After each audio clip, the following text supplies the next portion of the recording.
eléyìí ní agbára o. Ó dára láti Ọ̀yọ́ state láti ń kí yín káàbọ̀ ní Ìdó gangan. Ìṣẹ̀lẹ̀ tó ṣẹlẹ̀ ní ọjọ́ sí tán sọ wípé wọ́n pa ìyá oníyàá, wọ́n bá fọ́n fipá bá ìyá yẹn sùn kan tó gé lọ́rùn. Ìyá yẹn náà ṣe lọ gbé òkú ẹ̀ báyìí o. Lórí àpáta ń bẹ̀ ibẹ̀ náà ti lọ gbé òkú ìyá ẹ̀ báyìí o. Tá ń pariwo táwọn kan tó sì jẹ́ pé ìdí mo ju ọ lọ làwọn ọba kan sì jókòó sí. Ìdí pé àwọn kan ń dé adé páálí làwọn ọba kan sì jókòó sí. Ẹ bá gbogbo ẹ̀nú àkójọpọ̀ ìròyìn ọba tó sọ bẹ́ẹ̀. À ń bọ̀ lónìí náà ni kò ní dọ́là àti ìdè ẹja wa lọ tààràtààrà níbi tí àwọn ọmọ ológun Nàìjíríà wà. Ìkànnù wọn lẹ́rí tí ń kírun lọ́wọ́ yìí lójú ogun ni ó tíbi táwọn ọ̀tá wà òun kírun lọ́wọ́. Kristẹni tó jẹ́ kọ́líìgì ẹ̀ òun ló ń sọ lójúlẹ́sẹ̀ ló ń cover up fún. Ibẹ̀ làwọn ìmáàmù kan àwọn ìmáàmù sọnù oníwàásù ọ̀ràn tán ti ń wàásù ń gbòòrò ayé. Wọn rí irú fídíò ẹ bá ń pè kan wọn tán ti ń wàásù kórìíra. Ṣé mùsùlùmí eléyìí lè dé ní ìsìn tó jọ ọmọ iléeṣẹ́ ológun só lè padà wá sọlúdé lọ́dọ̀ àwọn òbí rẹ̀ kí wèrè máàmù kan kó mọ̀ wàásù fún pé kó kórìíra kìrìsìtẹ́nì tó mọ̀ pé ńgbà tó ń kírun lójú ogun kìrìsìtẹ́nì lè Ọlọ́run lò fún tí kìrìsìtẹ́nì náà bá ń ṣe tiẹ̀ mùsùlùmí lọ́lọ́run ó lò fún. Ẹ jẹ́ á kó ń bẹ́ o, ẹ jẹ́ á dé inú ilé tó ti ń já ilé kì í mọ̀ sólè ó fẹ́ jolè ìwà olè náà ń wù bó lè ṣe mọ́ ṣeré tó bá fẹ́ wọlé àwọn àjọ ọ́fíìsà NDLEA ni bọ́n ṣe sọnù fídíò yìí wọ́n lọ́fíìsà kan náà àwọn ọ́fíìsà NDLEA ni ó fẹ́ wọlé ẹ wá ń fi àdá ẹ fi ń já ilẹ̀kùn só wà ní òfin Nàìjíríà náà báyìí. Public commissar, see, if they fear you, see, anything went for this house. Me, if I fear you, I fear you. Me, if I like this come out. Flush out. Because flush out, see, if they fear you, no worry. If they fear you,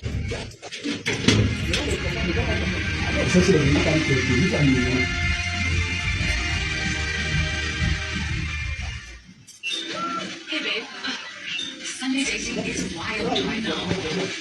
I've gone so hard with the dates with Ogbeni. You know, man, I got such a mess to make. I forgot their names.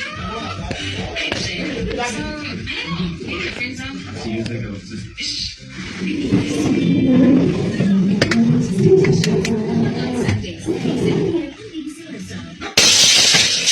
Èmi ò tí ì mọ̀ bóyá ti ká ògùn olóró mọ́ wọn lọ́wọ́ ni o tó fi ń ṣe báyìí tí wọ́n ń fọ́ gbogbo nǹkan lé òun lé tán bá wá bògùn olóró ń bẹ̀ sọ́n máa dá gbogbo kinní tán fọ́ ìpadà àti gbogbo mental torture tán fáwọn ẹni ẹlẹ́ni.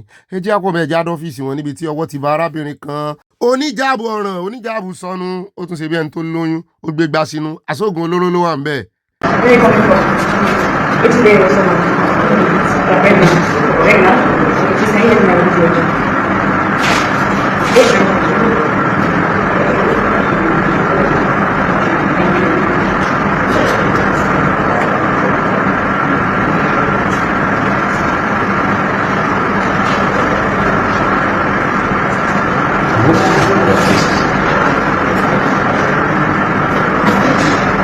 olóòlẹ̀ ti rí yẹn o Kano airport lọ́wọ́ ti bá oògùn olóró ló kọjọ síbẹ̀ ló ń ṣe bí ẹni tọ́mọ mú ọmọ òmu oògùn ní gùn.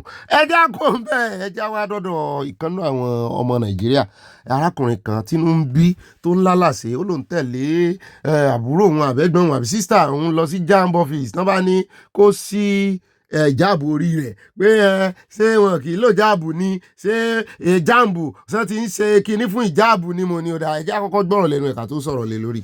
She's a Muslim, she was on hijab, and they told her that she has to off that hijab before she can collect the form. I don't understand. After long runs, I think the personal officer that is in charge of that jam, yes, because she had to come to sit down and went back there. The girl, I think the girl is also a Muslim and she understands her, so she captured her.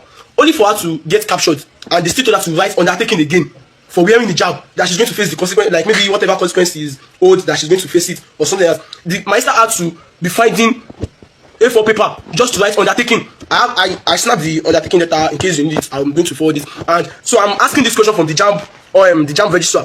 Please, is it that Muslims are being discriminated that they shouldn't wear hijab, or if you want to apply for JAMB, wouldn't she be able to wear hijab? And they're still saying something like even if she's posted to that particular place to write her exam, they said she's going to have to have that hijab.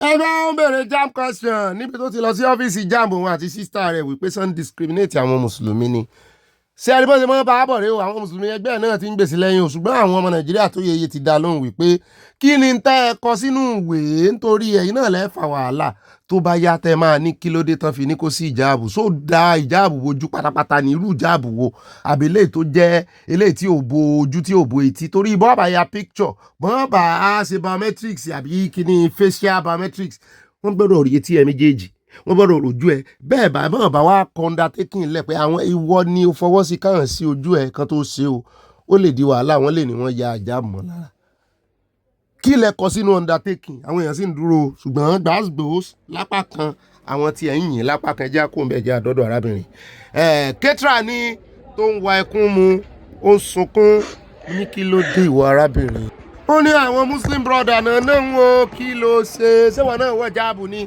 àbó wọ jáàbù kí ló ṣẹlẹ̀ wọn ní kó fẹnu ara rẹ̀ sọ ó ní agbára ẹ wo ibi tá à ń lọ lórí ọ̀rọ̀ ìsìn Nàìjíríà wọn ní ìwò tán ṣé báwa ń kìlọ̀ sáà wọn ní ìwò tán. So here is the thing. I don't know that today is Friday. I went to buy what I used to bake because I have one order.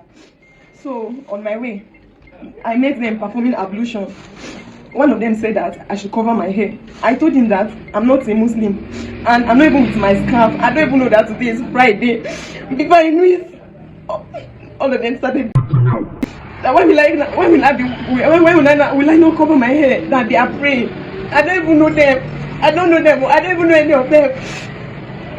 ẹ wo èpè làyà ń ṣẹ́ fún ọ bí ò tiẹ̀ mọ̀ wọ́n rí láti àtìgbà tá a ti rí fọ́nrán yìí kó tó di pa agé kó tó di pa feature nínú abala tẹ́ ẹ ti ń wo èpè làyà ń ṣẹ́ mo lé àyà ó ti tó lóun ṣe o bóun ti ẹ̀ṣẹ̀ lórí agbágbé ẹ mọ̀ ṣẹ́ di inú comment section ẹ mọ̀ pa ìṣépè ń bí èèwọ̀ ni ṣùgbọ́n ẹ mọ̀ bá ń fọkàn ṣẹ́ fún ọ nítorí nǹkan fẹ́ so ẹ̀sìn di nǹkan fẹ́ gbé wá sílẹ̀ Yorùbá rí ọmọ Yorùbá ni o ṣé ìṣolójúmọ̀kẹ́ ní ń jẹ́ àbí nǹkan ọmọ Yorùbá ni o ọmọ Yorùbá pọ́nbélé ní ilẹ̀ Haúsá ló kàn ń gbé mo ní kó tiẹ̀ káàtì ẹ̀kọ́ kọ́ dúpẹ́ pé wọ́n pa ká dúpẹ́ pé wọ́n pa èèyàn rìn lọ jẹ́jẹ́ ń jẹ́jẹ́ ara rẹ̀ ó sì rún lẹ̀ èyí náà lẹ́ni sàríà kò kan kìrìsìtẹ́nì ń tẹ́ ń gbé bọ̀ wá bá ilẹ̀ Yorùbá àwọn wèrè àwọn ọmọ àlè capital letter ni mo fi pè é ọmọ àlè tán ń pera wọn lọ́mọ Yorùbá wọ́n ń forúkọ Yorùbá sínú orúkọ wọn Fúlàní lọ́pọ̀lọpọ̀ wọn á ti sùn tipẹ́tipẹ́ lẹ̀ Yorùbá ó sì ti late àbí bá a bá bẹ̀rẹ̀ sí í ṣe DNA ó ti late ṣé o gbé èèyàn ní wàá náà ṣe DNA fún láwọn onímọ̀ líle torí ẹ̀ mo ṣe máa ń pariwo pẹ́yìn alálàáfíà ní ìdí iṣẹ́ ṣe lọ́wọ́ tó níṣẹ́ lọ́wọ́ Abala jọ àwọn obìnrin Haúsá mùsùlùmí ní ìsìn wọn kò nú ẹ̀sìn yẹn ni. Why did you leave Islam? Why did you leave Islam? I did not leave. I ran away. I ran for my life. I chose my integrity. I chose my humanity over the religion. The reason why I did that is very clear. My humanity comes first. My integrity comes first. And the fact that I'm a woman and there is no place for me in the religion. I cannot keep pretending that there is a place and it respects my rights because one local village malam told me that it respects my rights. It says this. They try to manipulate me. They do takia. No. And yes, I do understand that every soul will taste. Every soul will taste death. That I understand. And by the time I die, I'll go and meet my God. Whatever God is, whatever devil, whatever it is, I'm going to find myself. I will go and explain myself to them. But for now, I know they do again. Mo ní àyà ò sì sọ pé Haúsá tàbí Fúlàní lẹ́ni wo ebo ẹnu ẹ̀ kò dọ̀tí ebo wọn o. Jẹ́ a fi ẹ̀yà rẹ̀ lẹ́wọ́sà ti ní ẹ̀yà òun first mo sì mọ̀ pé ó mọ̀ tí ń sọ bẹ́ẹ̀ náà ni ní ṣé Pakistan àbí Iran ó dà pé Iran wọ́n náà ti tọwọ́ bọ òfin ní wọ́n ti bọwọ́ lu òfin wípé wọ́n fààyè gbà kan mọ́ lu obìnrin domestic violence. Mo ní wọ́n ní bẹ́ẹ̀ ni bẹ́ẹ̀ náà mo ti wá ń gbọ́ tárábìnrin kan sọ fún wa wípé tó bá yá wọ́n á máa bú USA wọ́n á máa bú àwọn Christian country wọ́n ti ẹ̀dùn bẹ́ẹ̀ kan wọ́n tó bẹ́ẹ̀ kan bú wa ń bí ní Italy tá a sì ń sọ iná àwọn mosque wà lápá kan tán fàyè gba mosque èmi ò mọ̀ pé kò sí ṣọ́ọ̀ṣì ẹyọ kan ní Saudi. Ẹ jẹ́ agbọ́rọ̀ díẹ̀ lẹ́nu ìkan náà ọmọ Amẹ́ríkà black ni ṣùgbọ́n ọmọ Amẹ́ríkà gangan ni wípé wọ́n ń pa wọn lórúkọ wọ́n ní islamophobic àwọn ò fẹ́ràn Islam àwọn bẹ̀rù Islam wípé wọn fàyè gbà wọ́n ń bẹ̀ ẹ ń lọ ọbẹ̀ wọn fún yín níwèé ìgbélù ẹ̀yin náà ń claim citizen nù ṣùgbọ́n àwọn ìlú míì èmi ò mọ̀ pé Saudi ò ní ṣọ́ọ̀ṣì ẹyọ kan báyìí wọ́n fààyè gbà ní òfin wọn ò gbà wọ́n sì sọ pé christianophobic o wọ́n pè wọ́n ló kọ́ o ẹ jẹ́ aṣọjí ká sọnù ká tó sọnù ó dáa. For it. But the moment Americans start to look at their cities and say, hey, maybe we should protect our culture too, they get slapped with the label Islamophobic. Interesting how that works, right? When one side protect its identity with iron walls and zero churches, and the other side protects nothing because they don't want to look mean, guess who wins in the long run? Ó dá o àbọ̀rọ̀ lásán fún ọmọlúwàbí wá dénú rẹ̀ yóò dìdí yóò dá fún arábìnrin àti dọ́dọ̀ arábìnrin mi France lòun wà bó tiẹ̀ jẹ́ wípé nọ́mbà Italy ló fi sí ojú agbágbé rẹ̀ wípé òun fẹ́ kán dìpọ́ọ̀tì òun ṣe ní sunkún tí ń wọ ẹkún mu òun àtọmọ òun kí ló sí ọ kò sọ why kí ló ṣẹlẹ̀ kò sọ reason ṣé kò gbé ọ ni kò sọ nǹkan kan. Bẹ́ẹ̀ làwọn ọmọ Nàìjíríà náà wọ́n kún sórí ẹ̀rọ rẹ̀ bàbí wípé jẹ́ àfi ọ́ ṣe pàṣípààrọ̀ ìwọ mọ́ bọ̀ káwa gba ipò rẹ lọ́hùn kí ló dé tí France ò gbé ọ èmi ò rí mi téèyàn ti mọ sunkún tí ọmọ ní kábò ń bẹ VDM kó sọ fún Nàìjíríà gọọmenti wọn wá dìpọ́tì òun o. Nigerians are big. They're gonna help me make them deport me and my pikin. We will go back. I'm big women, my Nigerians people are big. They're gonna help me. Make this video reach very dark my hand. Make it go bloggers hand. Make una tell me how they're going to deport me and my pikin. I don't want to stay in Europe again. Make una the whole world make una come make una help me and my pikin make una help me and my pikin. Make them deport me and my pikin from France go back to Nigeria. We want to go back to Nigeria. We don't want to stay France again. I beg una. Àwọn èèyàn kan ní bóyá ti ṣe tí ò dáa mo ní wọn ní bó lè jẹ́ bẹ́ẹ̀ kí ni ó mú ìwọ tó sákò nù sí àtìyà tó wà ní kan deport ẹ̀ padà ṣé you want to run from fry pan to fire ṣùgbọ́n lọ́dọ̀ arábìnrin tá a fẹ́ gbé wá ní ìsìn oúnjẹ bí ẹni pé nǹkan ṣẹ̀nu rẹ̀ lọ́dọ̀ tiẹ̀ ó ń kàánú àwọn tó wà Nàìjíríà tiẹ̀ ni. I'm sorry. I'm really sorry. I need to apologize to you. I'm sorry that you do not know what it means to have a good government. I'm sorry that you have never experienced good leadership and what it means to be protected. I'm sorry that you have to be the one to provide your own security, sometimes your own electricity, your own water, your own gas. I'm sorry that you do not have access to good roads like this. I'm sorry that education is a luxury for you. You have to work hard to send your children to school. You do not know what it means to enjoy good education for free. I'm so sorry that healthcare is a luxury made for only the rich. You are not able to access good and quality health care even when you need it the most. I'm sorry that you have to spend so much on food, housing and clothing without any support from the government. I'm really sorry. I'm so sorry that when there's an emergency, you have no one to run to. You have no government to run to or to call. Nobody comes to your aid. You have to figure everything out for yourself just because you live in Africa. I'm so sorry. I'm so sorry for the struggles, the pains, the burden that little children bear. Hawking, selling on the streets, hunger, starvation, just because they are black African children. I am sorry from the depth of my heart. We have failed you. We have failed you. We have failed you. I do not know what else to do other than to apologize and to hope that someday you can experience what it means to be valued. Járe ọmọ Nàìjíríà wọ́n tún ń bú ni o wọ́n ní kí ló kàn sàn béèrè help lọ́wọ́ rẹ̀ sàn sọ wípé ara ń dun àwọn bó ṣe ń na àwọn tó mọ ní ó ga lára yín kì í sóhun ló sẹ́yìn àwọn olórí yín ló sẹ́yìn ó kàn ń dùn ni wípé wọn ò value yín àní mo gbọ́ téèyàn kan sọ ó ní bí èèyàn ò bá délùú òyìnbó tán bí ọ sí Nàìjíríà tó délùú òyìnbó tó fi kó láyé ó lóòrà ayé wa mo ní wọ́n ní ṣe ìwà sóòótọ́ ni lóòótọ́ ni mo lóun ló dín fáfáhàn tó tiẹ̀ wá kàn ṣeré wá gan tán kàn sọlùdé wá tó jẹ́ wípé láàrin ẹni tí ò lójú bóyá ọ̀sẹ̀ méjì sọ́sẹ̀ mẹ́ta lọ wọ́n bá máa padà dé Nàìjíríà yóò mọ̀ ròyìn ni ẹ jẹ́ àkó mẹ́ jẹ́ asáré dé ọ̀dọ̀ arákùnrin kan tán fi sí ẹ̀wọ̀n 14 years tán sì parọ́ ọmọ wípé ó fipá báyàn lò pọ̀ nígbà tán wá fi ilẹ̀ tán ẹni tó parọ́ mọ́ sí ẹ̀ wá ń sunkún. Ó wá ń bẹ̀bẹ̀ lódì mo ní ó máa ṣe o. I don't believe y'all have met before. We have a seat right here. I'm sorry that you lost him. I'm sorry. I didn't mean to hurt you. I just wanted to tell the truth. I'm so sorry.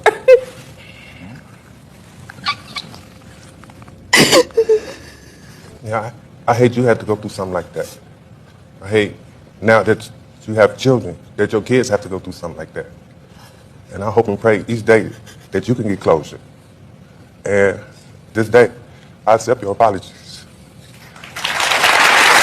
Renting is better than mortgage. This was a discussion we had at a birthday party yesterday, and I learned a lot from it, and I thought I'll come and share with you. Now, let's see what we can review, and this is for educational purpose. Just before we kick off the discussion, I'd like to clarify that a mortgage is not an asset, because in accordance with accounting standard, an asset is something that you have control over. And if I'm not mistaken, if you default payment on your mortgage, the bank will take it away from you, and something that can generate income into your account. And unfortunately, if you buy a house and you're living in it, it does not generate any income. So that one is sorted. I would argue for renting and for mortgage, and you make a decision. Renting gives you flexibility compared to mortgage. Let's say you get a house in Manchester and you get a new job in London. If you're on a mortgage, you'll be thinking, oh, if I go to London, will I be paying 2 rent? Or like renting, you can just leave, go to London. Renting is cheaper compared to a mortgage. Many people not tell you about mortgage. When you get a mortgage, your council tax go up, your bills, etc. go up compared to where you rent your house before. And one thing about renting is the fact that you can go for a furnished apartment so that you don't have to buy anything. That saves you money. If anything spoil in the house, you don't have to repair anything compared to a mortgage. If anything spoil, you need insurance for mortgage, but you don't need it for rent. These are costs that are hidden in mortgaging. Let me argue for mortgaging. At least if you have a mortgage, you don't want to get to 45, 50, you don't have any net worth, because mortgage give you a net worth, which is a form of equity. When you're renting, you probably don't have anything, so you don't want to regret when you get to that age. Another benefit of mortgage is the fact that when there's inflation, you already have a fixed amount you're paying to the bank every month in form of rent.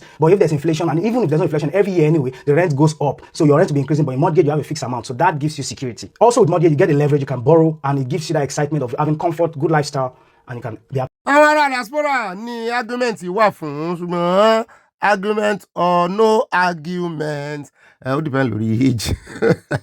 Ó depend lórí age. Lọ́dọ̀ àwọn kan rent ni, lọ́dọ̀ àwọn kan mortgage ni. Ẹ jẹ́ kó ń bẹ́ẹ̀, ẹ jẹ́ wá lọ sórí ọ̀rọ̀ politics. Speak louder, please. APC came here with security, with right? security, government. They came and picked our result sheet that we were competing. Just now, they tear gas everybody. They picked our result sheet and went with it. So you were here also, right? Civil defense and police. Yes, and police. Civil defense and police. No, wow. So I captured the video. So this is a PDP. So the police and the civil defense, they came all of a sudden and destroyed the process in a policy because PDP are winning. So they tear gas everyone. Now the chairman See, let me see the chairman. Let me see the chairman. Let me see. Show me. Show the chairman. My council on the carry.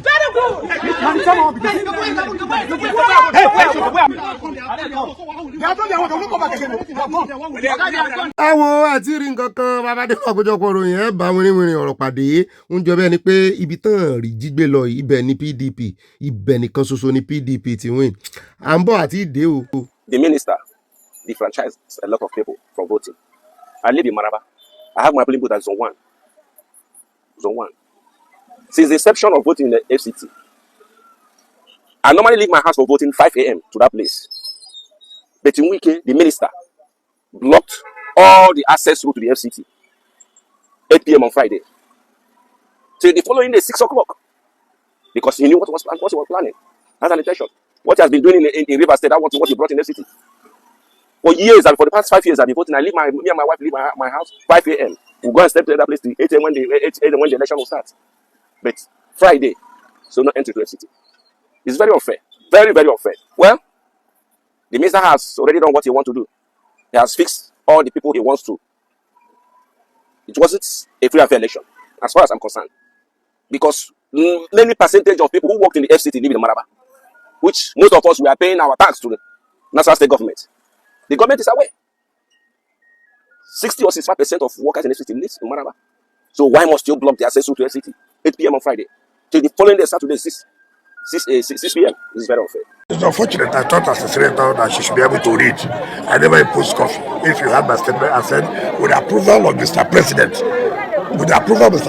said from 8 p.m. to 6 p.m. today, there are people that do the Rule 6 movement.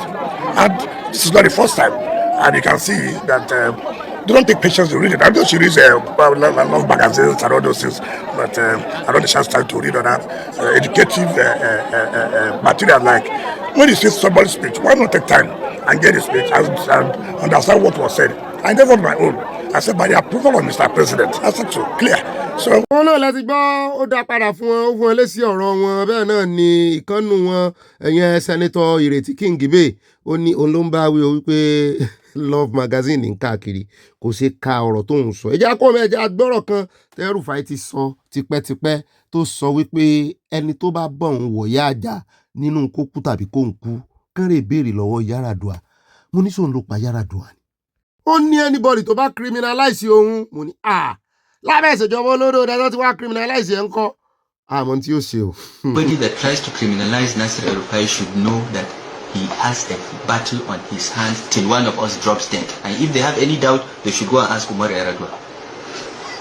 I will fight you until I'm dead or you are dead. Because I will not sit back and be criminalized.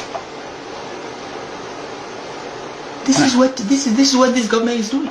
ó rà níbẹ̀ já tẹ̀síwájú ẹja dọ́dọ̀ kan náà ọmọ Ìgbò tán máa parọ́ fúnra wọn lórí agbágbé Tinubu ó rè bẹ́ẹ̀ Nnamdi Kanu nínú ọgbà ẹ̀wọ̀n Sokoto Nnamdi Kanu nìkan kó kúrò wájú òun ó fi 100 billion bẹ́ẹ̀ ni wọ́n pọ̀ bẹ́ẹ̀ lórí agbágbé tán máa ń pín àwọn ìròyìn burúkú ìkàkiri o wọ́n máa ń wọ̀ wọ́n máa rẹ́rìn ni ọmọ mi kan náà máa ń pín dọ́dọ̀ mi ńgbà kan wọ́n máa ń sọ fún wọn wípé àwọn tẹ́ ń pín ìròyìn wọn kiri onírọ̀ ayé àtọ̀run ni wọ́n ìmí nínú wọn bẹ́ẹ̀ bá ríbi tó ń gbé nínú ẹ̀mí tó ti ń ṣe gbogbo tí ń ṣe káàkiri ẹ̀ bá káànú.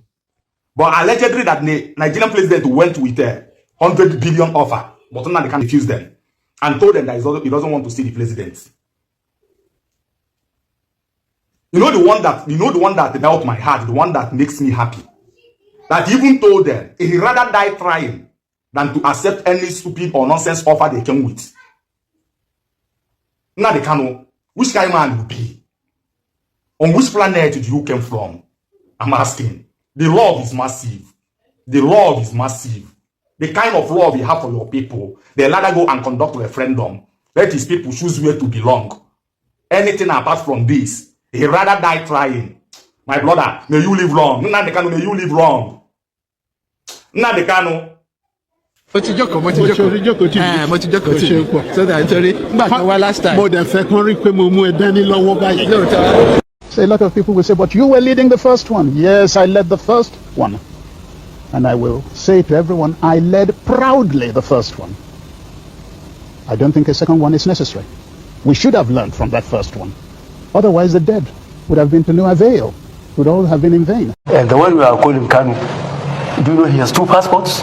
One Nigerian, one British, and he came to this country without using any passport. Do you know he brought an equipment into this country, a sophisticated equipment, and was broadcasting for Radio Biafra? Which kind of government do you want to have? But we wrote an editorial against the Premium Times. What? Premium Times wrote editorial against his radio station and called on the federal government to stop. So you think he should be given bail to go away? There's a treasonable felony against him, and I hope the court will listen to the case. ó ṣe dájú gbàìn Buhari ó burú o ẹni tí ń dájú gbàìn mọ́ yẹn ní ìsìn kò sí mọ́ bó ti jẹ́ pé ẹni tó fẹ́ mú náà ti wà nínú àhámọ́ bẹ́ẹ̀ náà ló ṣe dájú gbàìn fún bàbá Sunday Igboho Ọlọ́run ló yọ àwọn tiwa o ẹni tá à ń wò nílẹ̀ yìí àwọn signboard campaign lódòdó ládàmáwá wọn náà kàn bẹ̀rẹ̀ sí bá owó ẹ̀ jẹ́ ni mo ní ó dà ní sọ nǹkan kan jẹ́ àdọ́dọ̀ arábìnrin yìí lórí ọ̀rọ̀ oògùn tó wọ́n ọmọ rẹ̀ sí kìíní ló wá ń ra owó ẹ̀bẹ̀ ó ní kábò ń gbé tí ó fi kan ìyàwó rẹ̀ kì í sáré gangan ló ń fẹ́ bá sọ̀rọ̀ ìyàwó wọn tó jábí amọ̀ tán mọ bó ṣe máa ń ṣe èèyàn téèyàn bá bímọ pé àwọn ti bímọ wọn ti bá wọn yọ o ṣùgbọ́n owó oògùn ló fẹ́ pa wọn báyìí o kán wá nǹkan ṣe sí o ìjọba ọkọ wọn jàre pé kán jọ kán wá nǹkan ṣe sí. I have a special need child also, and the reason why I want to direct more of this my message to our mother Remi Tinubu is because I know she's a woman. Àwọn náà gbé ọmọ sínú, wọ́n wo oyún, wọ́n mọ bí ìnira láti oṣù kìíní from the 1st month, 2nd month, 3rd month to the 9th month of pregnancy. She knows how the pain is, how labor pain is, either labor or CS. She knows how the pain is. Ọmọ inú dídùn, the happiness in talking obìnrin pé kó ewu ọmọ. She knows the happiness in breastfeeding a child. And now looking at that child, that the rest of the children that was giving birth to the same period you gave birth to your child were giving birth to, they were eating milestone and yours were not eating milestone ma. Mo mọ̀ wípé máa mọ bí ọ̀rọ̀ ọmọ ṣe rí, bọ́rọ̀ ọmọ ṣe máa mú láyà abiyamọ. Ẹ mọ bí ọ̀rọ̀ ìkúnlẹ̀ ṣe rí. That is why I want to direct this message to you ma. Ma, please ẹ jọ̀ọ́ ẹ bá wa bẹ̀ daddy. Mo mọ̀ pé lè ṣe màmí. Mo mọ̀ pé nǹkan tẹ́ lè ṣe ni. Mo mọ̀ pé nǹkan tí Ọlọ́run fi lé yín lọ́wọ́ tẹ́ lè ṣe ni ìyá ni ẹ̀ẹ́dẹ̀ kí n gbọ́ igbe abiyamọ kẹta etí nù màmí.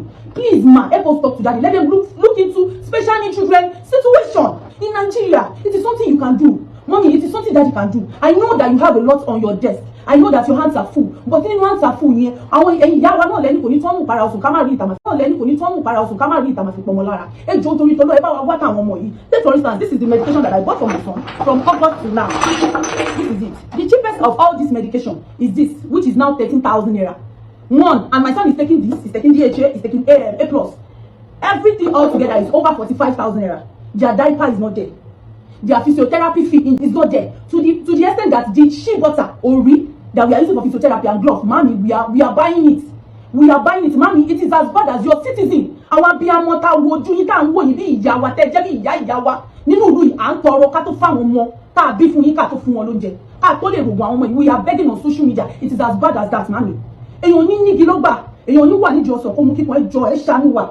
Ẹ jọ̀ọ́ mo bẹ̀ yín ẹ jọ̀ọ́ torí t'Ọlọ́run.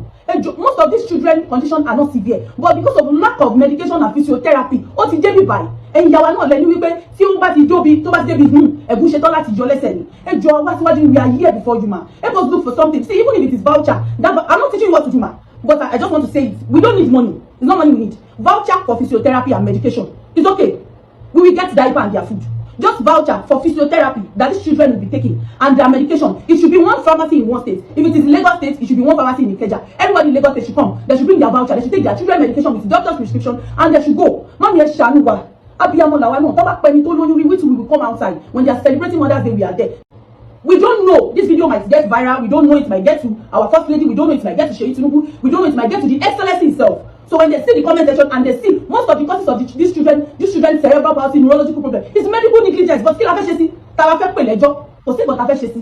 Ó rà mọ́ bínú pé mo gba táìmù o, ṣùgbọ́n yóò yí àwọn abiyamọ ń tà kàn fẹ́ tún sọlé lórí náà ni pé kán jọ lóòótọ́ o.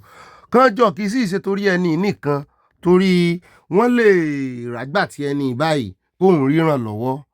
Kì í sì sọdún kan, ọdún méjì, ọdún mẹ́ta lọ́mọ yóò fi lo oògùn yìí tí ó fi ní improvement, tí ó fi dàgbà. Ìkan tí ẹwà tí mò ń wò lánàá tẹ́ bá rí ojú ẹ̀ bó ṣe tó, orí ẹ̀ bó ṣe tó ń lo òyìnbó bí wọ́n tún fi kinní sí lọ́rùn tó fi ń mí. At the end of the day nígbà tọ́mọ yìí máa dàgbà ló bẹ̀rẹ̀ sí rìn. Tó bá jẹ́ Nàìjíríà ni ọmọ olówó, kódà ọmọ olówó mi gan tán bírú ẹ̀ wọn kò ní gbogbo ohun tó fi ń tẹ̀kẹ́ àwọn torí gbogbo bí wọ́n ṣe ń ṣe therapy fún physiotherapy ní gbogbo bó ṣe ń kọ́ ní nǹkan bó ṣe ń kọ́ ní tó bá fọwọ́ tẹ̀ nǹkan àìmọye nǹkan learning tools tán rà fún mi ò mọ̀ pé ó lè dìde bẹ́ẹ̀ yẹn grow into that.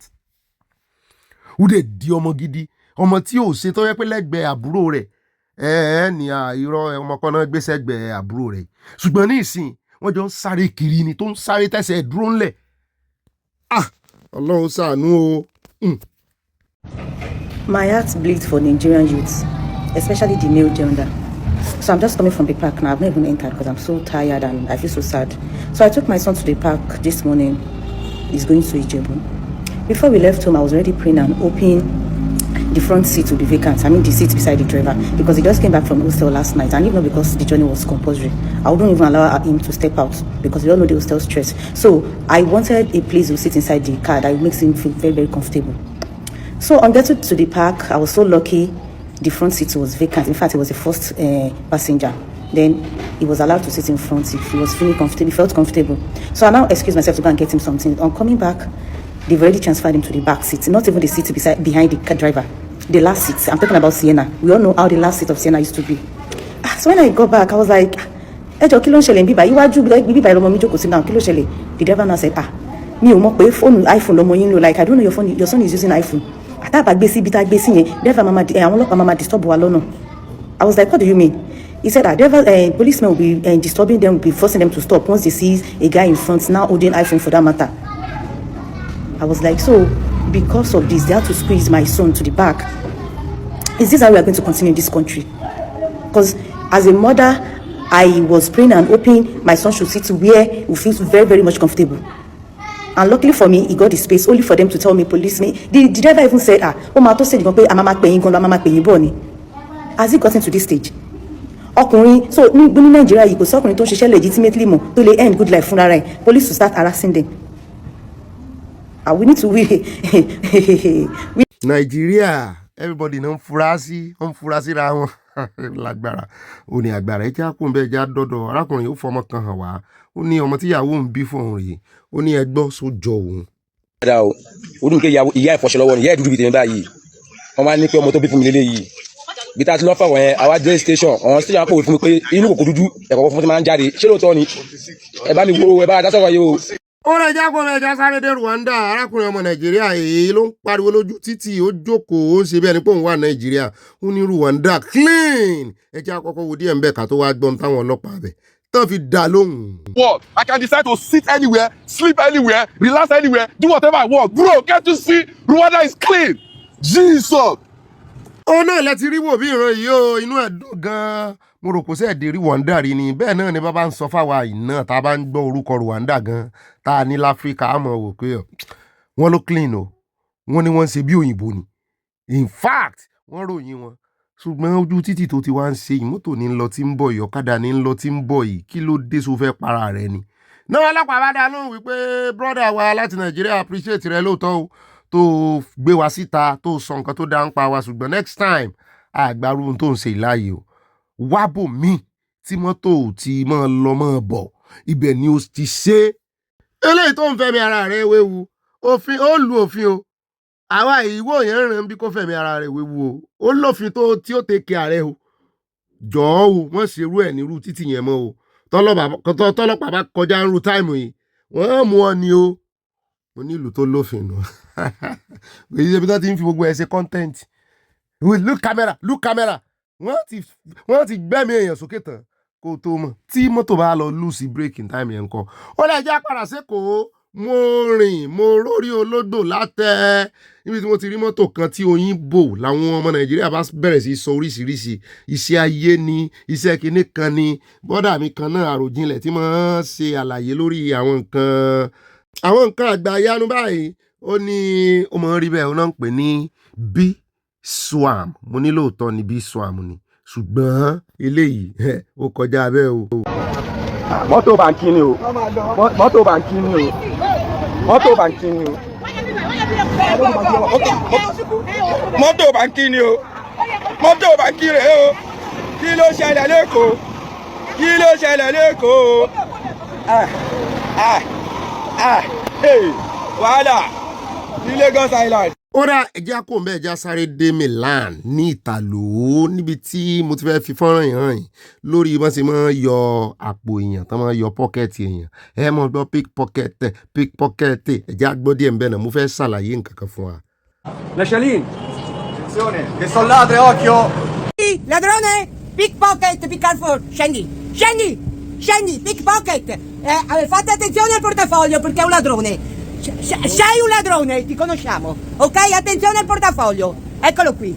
Vai. Ora àwọn tí sọ́nbẹ̀ náà ni wípé olè ní máa já àpò ni o ìmọ̀ yọ kí ni portfolio náà ní èrò kí ni wallet ìmọ̀ yọ wallet o pé ẹ ṣọ́ra fún o gbogbo òyìnbó kọ́ ni ara wọn náà ni ó ń fi iná ń fọn kíní sí lára ìwọ́n mọ̀ wọn dáadáa ọ̀pọ̀lọpọ̀ wọn wọn ìṣe Italian ọ̀pọ̀lọpọ̀ wọn ìbò ní ìpìlẹ̀ mí inú wọn náà ṣùgbọ́n ọ̀pọ̀lọpọ̀ wọn ìṣe Italian ṣe ti rí táwọn tí àwọn obìnrin Arab yẹn tí wọ́n wá lékè ń kà lẹ́nu ọjọ́ mẹ́ta yìí àwọn Italians wọn fẹ́ kàn bá ìlú àwọn jẹ́ so ohun tó fi yàtọ̀ ńbẹ̀ tí mo fẹ́ fà náà ni kó ń ṣẹlẹ̀ káàkiri torí ó máa ń yà àwọn èèyàn lẹ́nu pé nílùú èbò náà bẹ́ẹ̀ dé London bẹ́ẹ̀ bá túra lẹ̀ bẹ́ẹ̀ dé France bẹ́ẹ̀ bá túra lẹ̀ ṣùgbọ́n pàápàá jùlọ even gan ní USA ní lábàtà àbẹ̀tẹ̀ àwọn tí wọ́n mú oògùn olóró kò sí tán lè yọ lára yín ṣùgbọ́n ìyẹn ní Washington pàápàá jùlọ bá a ṣe gbọ́ ṣùgbọ́n tí mo fẹ́ fàyọ ńbẹ̀ náà ni wípé ṣe rí lọ́dọ̀ tí wọ́n ń bì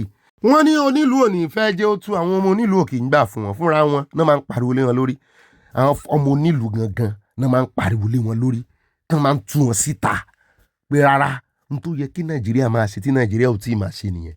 Tán bá ń fẹ́ yọ̀yàn lẹ́yìn Òṣòdì, tán fẹ́ gé ẹ mọ̀ pé wọ́n tún máa ń gé kinní lóṣòdì ní tiwọn. Tán máa mọ́bẹ̀ dání, tán máa gé mápò. Tán bá fẹ́ yọ̀yàn báwọn ọmọ Nàìjíríà míì bá rí, wọ́n ò ní sọ̀rọ̀, wọ́n mọ̀ wòran ni.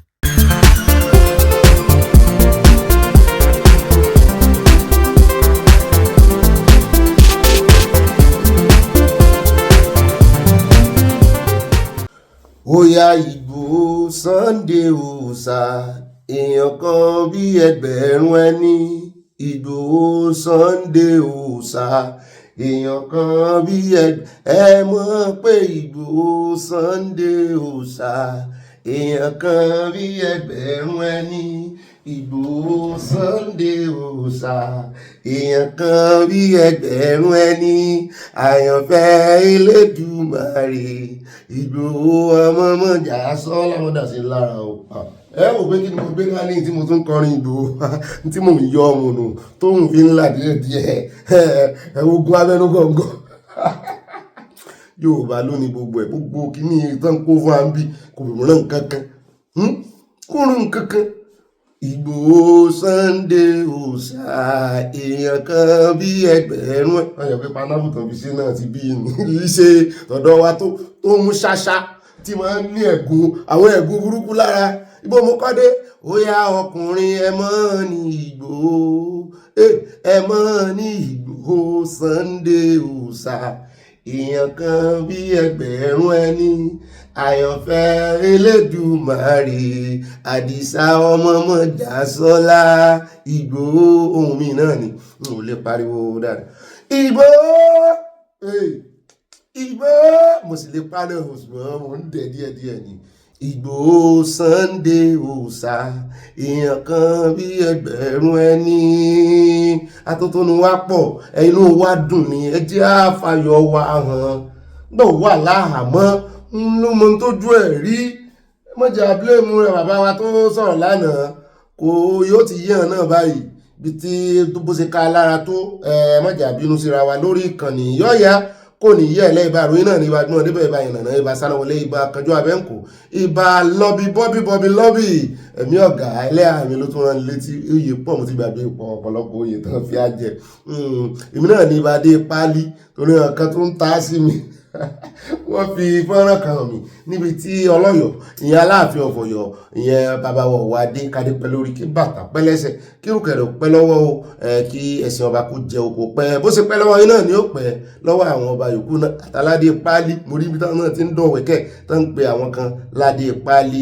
Ìròyìn àkọ́kọ́ tá a kọ́kọ́ mú lònù nínú abala àkórí ìròyìn ibi tí mo kíra mi dé náà dáa kí Ọlọ́run adúpẹ́ pẹ́ òkun adáwọ̀ pẹ́ ìyìn ògo padà sọ́dọ̀ Ọlọ́run àmọ́ rírì rẹ̀ o kì í sóúnjẹ wa o oúnjẹ tiwa ní ìsìn nínú ká jẹ àmàlà nínú ká jẹ ráìsì nínú ká jẹ ìkọ́kọrẹ́ tàbí ká jẹ ìgbó ṣùgbọ́n ọpẹ́ ló ń di Ọlọ́run adágún ọpẹ́ padà àfi oúnjẹ yín fún yín láàárọ̀ yìí bẹ́ẹ̀ náà ni mo tún dúpẹ́ lọ́wọ́ gbogbo ẹ̀yin èèyàn mi yọ́ọ̀yà kò ní yẹ̀lẹ́bọ̀ ẹ̀mọ̀ mọ́ ẹ̀yin bàbá tẹ́ ń fi mí sí auto forgive o tẹ́ ń gbà mí bí mo ṣe rí yọ́ọ̀yà yín kò ní yẹ̀lẹ́ gbogbo ilé ìtẹ́ wa bá pàdé lábala lérèfé ayọ́jú lójú fèrèsé ni ó ti dàfẹ́ yín tẹ̀gún fi sọ ẹjẹ́ àmọ́ wọlé sínú agodo ìròyìn ṣùgbọ́n abala àkórí ìròyìn bí táti mọ́ dam tútù wájú táti tẹ̀lẹ̀ tútù náà là ń lọ báyà ní tẹ̀lẹ̀ gbóná láti Ọlọ́run Èdùmàrè alákọ̀ọ́kọ́ náà àkórí ìròyìn tò ní ẹjẹ́ á lọ sí orí ọ̀rọ̀ Aláàfin láti bẹ̀rẹ̀ níbi tán ti ń pe àwọn kan láládé páálí pé ẹ mọ̀ dàn lóhùn bẹ́ẹ̀ náà ń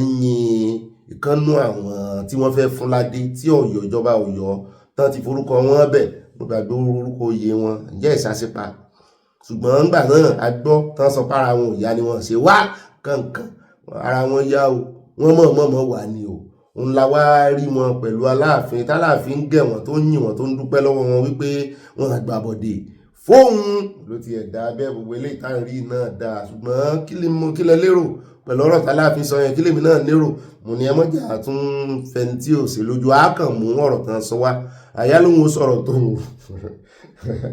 pé ibi tá a bá pè lórí àfi tẹ́lẹ̀ pé òun expect irú ọ̀rọ̀ yẹn lẹ́nu Aláàfin àmọ́ bẹ́ẹ̀ náà ni àmú ti ọba Ìgbòho náà wà Ìgbòho Sunday òòṣà èèyàn kan bí ẹgbẹ̀rún ẹni àmọ́gbò ẹ̀bọ́ gbogbo tó jọmọ́ àkàtà abẹ́wọn àti dì tí Aláàfin ò ṣe yọjú sí sọmíìtì àwọn lọ́balọ́ba tí wọ́n ṣe ní federal tí wọ́n pè wọ́n sí ní eléyìí kí ikú ṣe Ọ̀yọ́ nísìn federal ni mo ní àkímọ̀ sáláfin nìkan ni mi ò rí ń bẹ̀ oúnjẹ bẹ́ẹ̀ ni wípé mi ò rí ọ̀pọ̀lọpọ̀ àwọn Yorùbá ń bẹ̀ àwọn ọba Yorùbá ṣé Olúbàdàn náà ń lọ ni bóyá ẹni tó lọ represent wa nìkan bóyá Ọ̀ọ̀ni nìkan kò gbọdọ̀ jọ́ Ọ̀ọ̀ni nìkan anyway à ń bọ̀ ń bẹ̀ lónìí náà ni kò ní dọ́là bá ti wá kó ń bẹ̀ tán á yà lọ́dọ̀ Sowore àti arákùnrin kan bàbá kan pásítọ̀ ní ọ̀tá mọ́ gbé wa wọ́n fẹ́ sọ̀rọ̀ lórí ọ̀rọ̀ Elrufai gbogbo lásìgbò tó dé báyìí wọ́n ní the fall of Elrufai the consequences of political arrogance wọ́n ní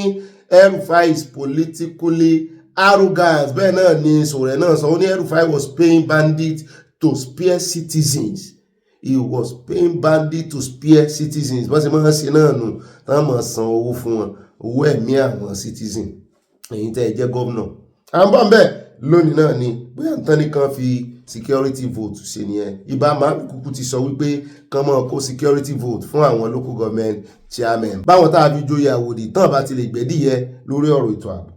ó dá bàbá tí wàá kó mẹ́tàn á yà ní ibo ni ayé kọ́kọ́ yà sí náà ẹja dé Ọ̀ṣun ìròyìn kan tá a mú wá fún yín lánàá tí èèyàn kan ti ń gba 5,614 salaries BVN ní ẹyọ kan ṣoṣo mu ní àwòrán yìí ò káwọn tèmi lára mọ́ mi kan ó dàpọ̀ ti ṣiṣẹ́ lọ́sùn at Amazing Grace tí àwọn ó ká wọn lára torí ó jọ bí ẹni wípé wọn tí ìrówó wọn gbà wọ́n ti sọ́rí lórí comment section wípé owó fẹ̀yìntì àwọn ò tí ì rí gbà lọ́sùn state níbẹ̀ làwọn ghost worker kan sì ti ń gba 5,614 mo ní mi ò tí ì believe ẹjẹ́ àgbọ́ lẹ́nu apá kejì lónìí àgbọ̀ kan náà àwọn kọmíṣánná wọn ó ń bọ̀ sọ́jú kọmíṣánná ni àbí ìkànnì wọn sá tó fẹ́ ṣe aṣojú ìjọba ó ń bọ̀ ó fẹ́ wá dìfẹ́ǹdì ọ̀rọ̀ tán sọ ẹ̀sùn kan fi kàn wọ́n lánàá bá ti wá kó ń bẹ̀ tán ayé àlọ́dọ̀ Dangote níbi tá a ti rí bọ̀dá ojúlarí tán yin Dangote mo ní bọ̀dá ojúlarí ẹ̀ bízì ni wọ́n ní ṣe mo gbàgbé pé wọ́n ti ní rìfànẹ́rì NNPC òṣìṣẹ́ mo ní ṣe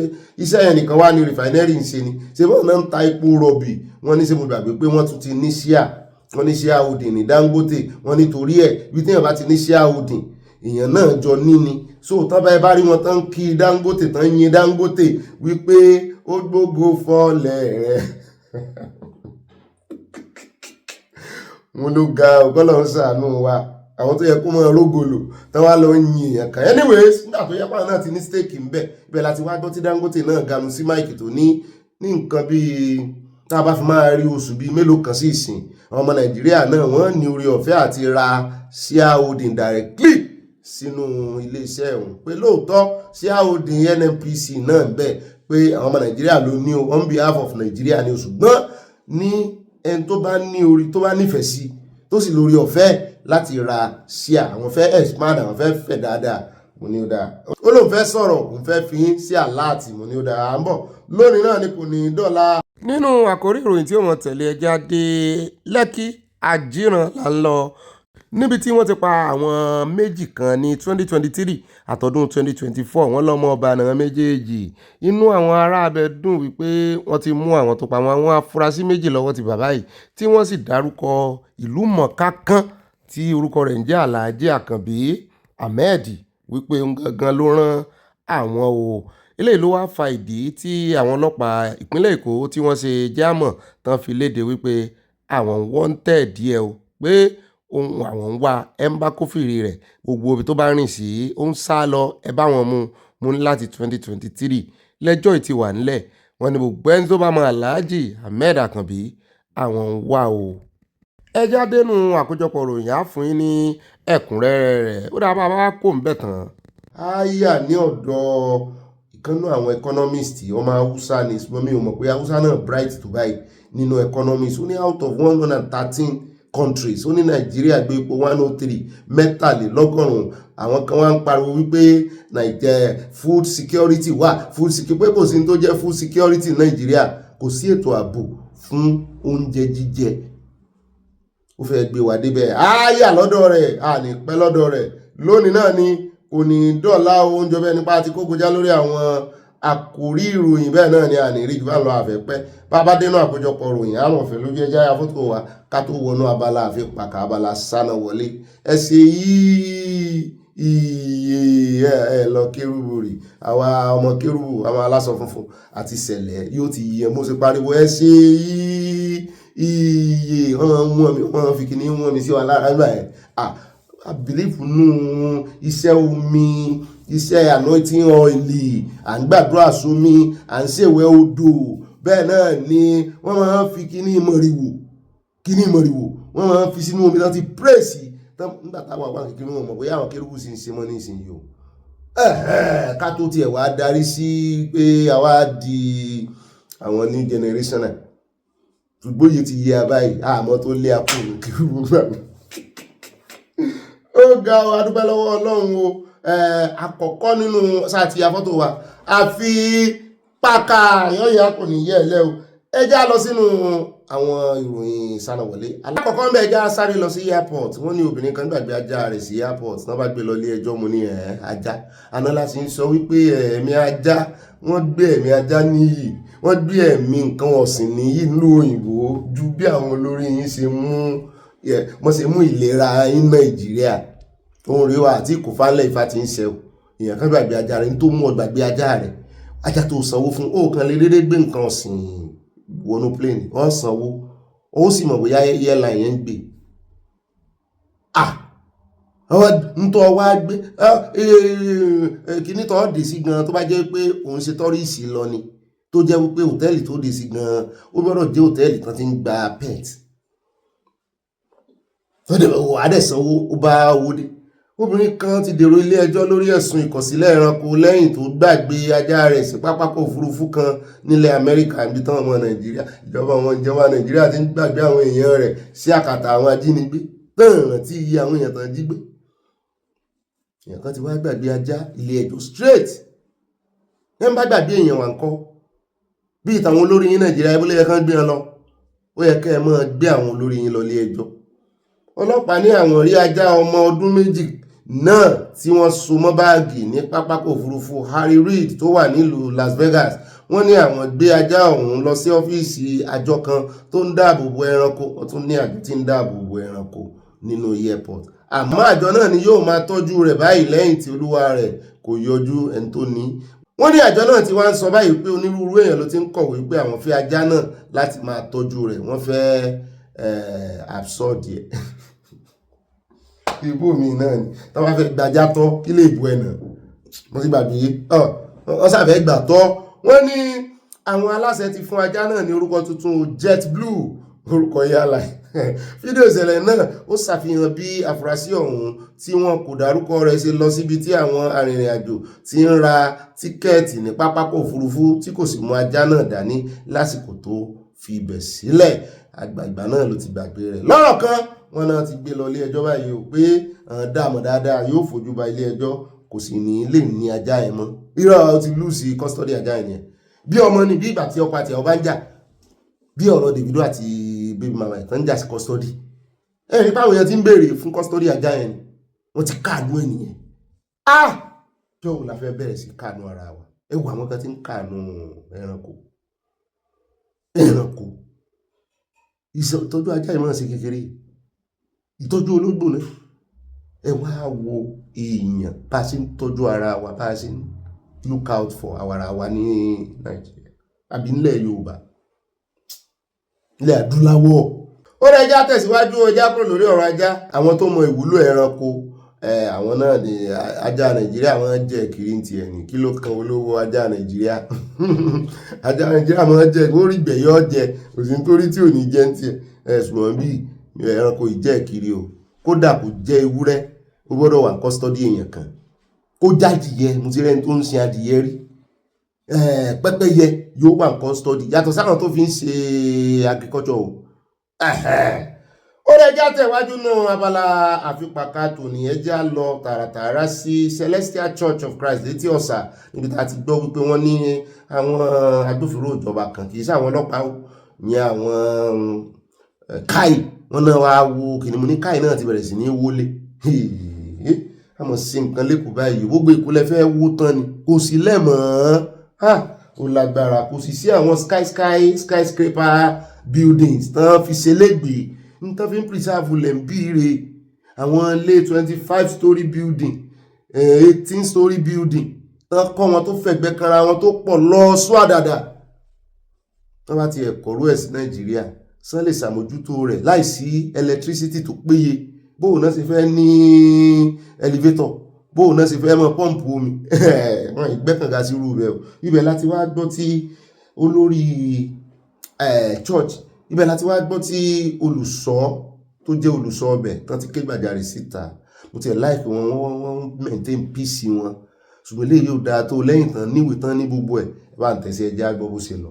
1994 mo ti kọ application for place of worship so ìdílé ìjọba ní ìpàdé settlement àwọn tó dé láti máa rọ̀kọ́ kò paramọ́ ilẹ̀ dádúró ní LSDPC lórí Lagos State ní so 1994 ní put application so nígbà tó 1996 wọ́n jẹ́ approve application mi wọ́n dẹ̀ declare sum it is 82,650 ilẹ̀ sum so lẹ́yìn ìgbà náà bàbá fẹ́ demolish wọ́n bá dé wọ́n pè document rẹ̀ wọ́n dẹ̀ lókè pé ìtókù lọ ṣe so wọ́n dẹ̀ lọ sí LSDPC so mo ṣe survey plan 3 million lọ́gbà wọ́n sẹ̀ ń copy Lagos State Surveyor General olóṣàyìn ìlú àpẹẹrẹ so until last week Wednesday táwọn ká ìmọ̀lẹ̀ dé wọ́n ní kí ni church ṣe ń bẹ̀rẹ̀ pé wọ́n ti gbogbo ọ̀dà ìṣàkóso I have my document from Lagos State government the government ló fún mi yóò dídí wá sí ibi báyìí so ìgbàdẹ̀ tí wàá bí báyìí bàbá mo ti sanwó yẹn ọ̀dà ìṣà so the government lọ́wọ́ náà the government lọ́wọ́ ọ̀dà ìṣà so àwọn ní bí báyìí coming money àǹfààní bọ̀ kí wàá dìbò ṣe that is it. This property of the Celestial Church in Ethiopia has been demolished as I talk today, Saturday, 21st of February 2026, by men said to be from KAI, an agency of Lagos State government. Background of the story: the land was purchased from the Lagos State government through LSDPC, you know that scheme, sometime in 1994, and it's followed after an application for show of interest to take the land in order to develop as place of worship. After making all the necessary payments and doing all the diligence required, the Lagos State government gave the land to them, approved it, gave them letter of completion of all the necessary requirements, and even issued survey through office of the Surveyor General Lagos State. The church went ahead and developed it as place of worship. Fast forward to 2026, the era of massive demolitions, and in fact arbitrary demolitions all across the state. Then came someone who said they are from KAI, and they said, what is the church doing here? I'm quoting what they reported to me, that this should be removed. And the church said, no, we have the right title document, we are validly occupying this place. And then we have all titles. They said, no, we don't want to see any document, we don't care what document you have, all we know is that we want to remove this church from here. Alarmed by this threat, the church quickly ran to court, but KAI then became angry. Initially they said they were coming Monday to come and effect the demolition, but because they say, court paper, you took us to court, no, we are coming tomorrow morning. Gentlemen and ladies, today is the tomorrow morning. As I talk now, the church is being demolished, and this is not the first time I've been hearing this kind of things happening, where the moment you take any agency of the government to court because of an apparent threat that you believe is illegal and not warranted, they will run ahead of the court and go and carry out the act just before the court will make any pronouncement at all. In fact, it is even sometimes curious to don't know whether these people are genuinely from the agency, and response is usually very slow even if you write to the state government. Sometimes most of these people are land grabbers who are hiding under various agencies to be carrying out all these demolitions. Because I've heard some stories like that, and maybe I should even start telling some of them. But that's not even the curious part. Did you know that the Lagos State government will not even protect most of these people, knowing that the documents are genuine, validly issued to them by the state itself? Another popular example is the coastal road. The road was realigned onto many properties. Many of them have coastal road clearance. They have approval of the state, and they are even within village excision. However, the realignment cleared up the excision, and Lagos State government seems not to even be talking. Like villages that make Lagos because they are there. The coastal road is realigned without any clear reason, and is wiping ancestral villages off the coast. Eléyìí gangan ni àwọn ọmọ Nàìjíríà ò fọwọ́ sí, pàápàá jùlọ tó bá ti dé àwọn ibùgbé àwọn ọmọ onílẹ̀, tó sì jẹ́ wípé àwọn nǹkan tí ó yẹ kẹ́ preserve gangan rèé láti preserve history. Àwọn gangan lẹ wá ń wipe nítorí wípé ẹ fẹ́ ṣe ọ̀làjú. Ọ̀làjú dá lóòótọ́, bọ́làjú ṣe wá dáa tó èèyàn ìgbàgbé orírun rẹ̀. Àwọn nǹkan kan ni ó mọ̀ tọ́ka sí wípé ibi làwọn bàbá wa tẹ̀dó sí nígbà tẹ́ bá wá wó gbogbo ẹ̀ tẹ́ ẹ sì lè fààyè lẹ̀. Àìmọye títì ń bí, àìmọye ilé ń bí tó yẹ pé wọ́n máa ṣe títì sára ẹ̀. Bẹ́ẹ̀ ni tán máa ṣe títì sára áàkì ẹ̀ títí tí ó gbà bẹ́ẹ̀ áàkì inú ilé sì ti wà ń bẹ̀ tipẹ́. Ṣùgbọ́n torí pé wọ́n fẹ́ preserve history, wọ́n á fẹ́ wó. Nàìjíríà náà ni mo ti rí tán àti ẹ̀fẹ́ ní nǹkan kan tán máa tọ́ka sí wípé history wà rí civilization sí wọn máa fi bà nǹkan jẹ́ sí ni by the time tán fi wá ṣe civilization tán kò ní wúlò fún àtàn náà fẹ́ ṣe fún àwọn yóò wà mọ́ wábi tán gbé tàbí kán mọ́ nílé lórí mọ́ ó ga o. ó dẹ̀ káàbọ̀ padà ẹja sáré dé Kánò single market tó fẹ́ mi tó jó ẹ̀ẹ̀mejì ọ̀tọ̀ọ̀tọ̀ ní sísẹ̀ntẹ̀lé ẹ bá rí n tó sọnù bẹ́ẹ̀ lẹ́yìn ní agbára bá ń tẹ̀sí ẹja wò ó báwọn èèyàn ṣe ń ṣàjòkù ní kílẹ̀ tún wà nínú tó ti dé eru iná kú ó fi eru wojú ọ̀gẹ̀dẹ̀ kú ó fọmọ rẹ̀ rọ́pò kílẹ̀ yìí wà nínú owó tó ti bàjẹ́ iná ti jó iná ò ní kọrin délé yín kò ní kọ́ dọ́dọ̀ tèmi náà. Business owners, employees, and their family members were seen shifting through heaps of ashes, desperately trying to salvage what remains of their livelihood. The latest incident comes barely a year after a similar fire outbreak in the same area, raising fresh concerns among traders. This is why we see this element. I don't know what to do. Me, as I'm here like this, I have about 4 children. I don't have husband. It's my junior brother. I handle the place on me. Need to marry 5 children. Since Abdurrahman, that is following here. I don't know what to do. Even the shop owners here, I think there are more than 1,000. So even the workers here, they are talking about maybe 10,000 workers. It is depressing because when we recall that even the help promised after the last incident never came, despite all the meetings we had with the authorities. We are just trying to stand on our own feet. The fire reportedly started around 4 a.m., destroying about 50 shops and property valued at about 800 million naira before it could be brought under control. Workers in the area believe open flames lit overnight for warmth may have triggered the inferno. At the time of the fire, the report argued that there was no light. So it was boys that said they were feeling cold and they put up some fire and they went to get food for sahur. And unfortunately, before they could come back, the fire has escalated to the level it is. Small-scale businesses involved in cooking oil production and plastic recycling were among the worst affected. Traders say they stood helpless as the flames consumed their investments before emergency assistance arrived. We are seeking the government first to have a very responsive emergency in terms of fire service in this case, so that whenever you have scenarios like this, the fire service will be here on time so that they can curtail the fire. Because if they had been here on time, probably the fire will not be as devastating as it is today. And also, we are still calling on the government, as they promised the 100 million last year that they hired to deliver. We are also asking them to look at these particular victims and also look at them so that they can have a means of livelihood so that they can sustain their life.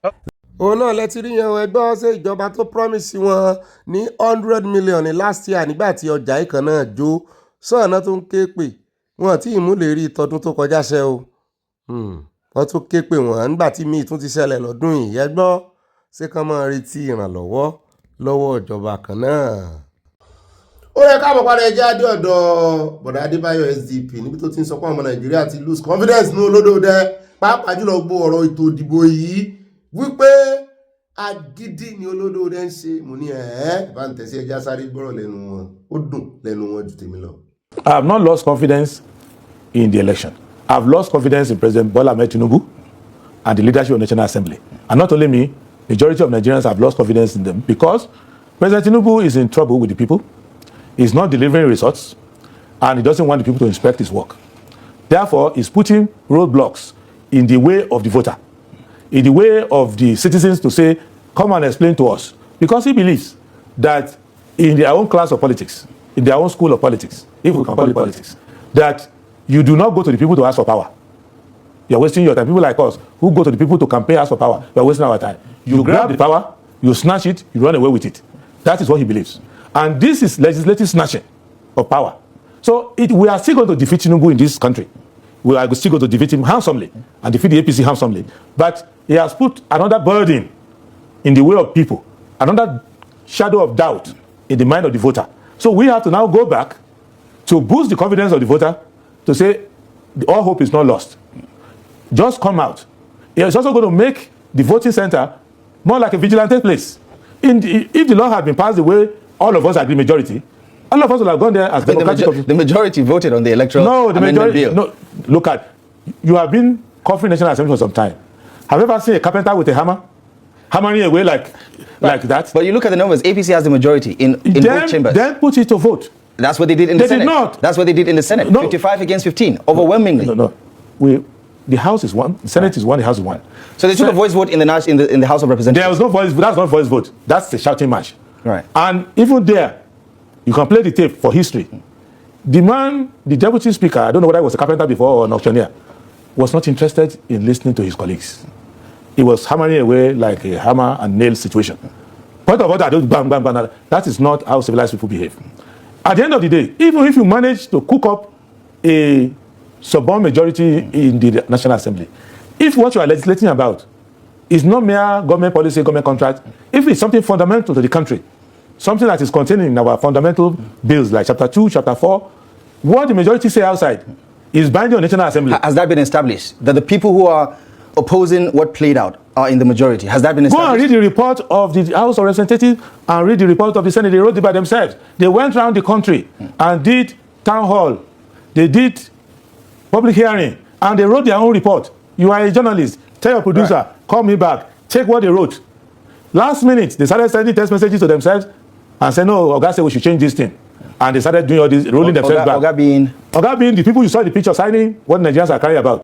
ó náà lẹ́tí gbọ́n yẹn já kó ń bẹ já sáré dé Edo State níbi tí gómìnà Okpebholo ti ní òun ò ní mú kékeré òun ò ní gbà ó gbogbo ẹni tó ń bá COVID tó jẹ́ ajínigbé tán júwe àdírẹ́sì rẹ̀ fóun tàbí tó wà nínú ẹgbẹ́ òkùnkùn pé wíwó làwọn ọmọ owó ilé wọn àti ilé ẹni tó súnmọ́ wọn mọ̀ ní ṣé ìṣe witch hunt lélẹ́yìí ṣé ẹ sọ wípé àwọn tó lọ́wọ́ nù ìwà burúkú yìí lẹ́ ń wó ilé wọn ṣùgbọ́n àwọn èèyàn náà fọwọ́ sí wọn náà fẹsẹ̀ sí àwọn òfin ajínigbé nínú ìlú mọ́ ẹ jẹ́ á gbọ́ lẹ́nu àwọn agbófinró pẹ̀lú àlàyé tí wọ́n ṣe ọgbọ́n tán ń gbà tí wọ́n fi ń gbé iṣẹ́ ìṣe tó fi máa di wípé kì í ṣe pé bóyá wọ́n rí ìwọlé ńlé o tàbí táwọn opposition fi sọ wípé tán fi ní sọ wípé wọ́n mọ̀ọ́mọ̀ wá wó ilé àwọn ni bó ni wọ́n ṣe ń ṣe wọ́n fún àwọn èèyàn ní warning ṣé wọ́n ń jẹ́ kán mọ̀ ṣé wọ́n fún wọn ní ààyè láti wá jẹ́ kán proof wípé àwọn ò mẹ́ni rí torí ẹlòmíì gan lè fi kó bẹ́ni ẹlẹ́ni tí ó rè dáràn tí ó sì mọ̀ọ́mọ̀ júwe ilé ọ̀tá rẹ̀ kán lè wò. Your Kagile of Obagi, we gave you 7 days ultimatum and it's still counting. We've heard that you've been ranting all over the town that the governor is not the Oba of Benin, but you must answer to the law. When the 7-day expires, you will know whether there is law in Edo State. Then, Ken Dada, we are still telling you, we are still waiting for you. The days are counting. For your own good and for your own sake, you better come to the government house as soon as possible. Away from Amagba community, the squad continues its pursuit of one of the other alleged cultists to Upper Wa in Benin City. The occupants of the building, however, claim that the suspect the squad is trailing lives abroad and the building belongs to his uncle. For everybody that has contributed to the killing to any innocent person in this state, for the past 3 weeks, we will definitely get hold of them. It might take time, but we'll surely get them. For Etiosa Judge, we are after everything that connects him. The uncle is saying this is his house. We are sealing this up, and we are giving him 2 days to come and present these documents to show that it's his house. aya ní ọ̀gá mi tó yẹ kọ́ mọ́ sí ńlẹ̀ Yorùbá káàkiri náà rè pàápàá jùlọ Fúlàní tí wọ́n gbalẹ̀ pátápátá tó ń sì jẹ́ pé wọ́n ń ká iṣẹ́ ibi mọ́ wọn lọ́wọ́ kó kúrò lọ́mọ Fúlàní gan kó jọ́ ọmọ Yorùbá wọ́n ní tó yẹ kọ́ mọ́ sí fún wọn rèé gbogbo ohun tó bá jẹ́ property wọn dúkìá wọn tán fèrú kójọ kán bàjẹ́ níṣẹ́jú wọn olódà bẹ́ẹ̀ mo fọwọ́ sí i.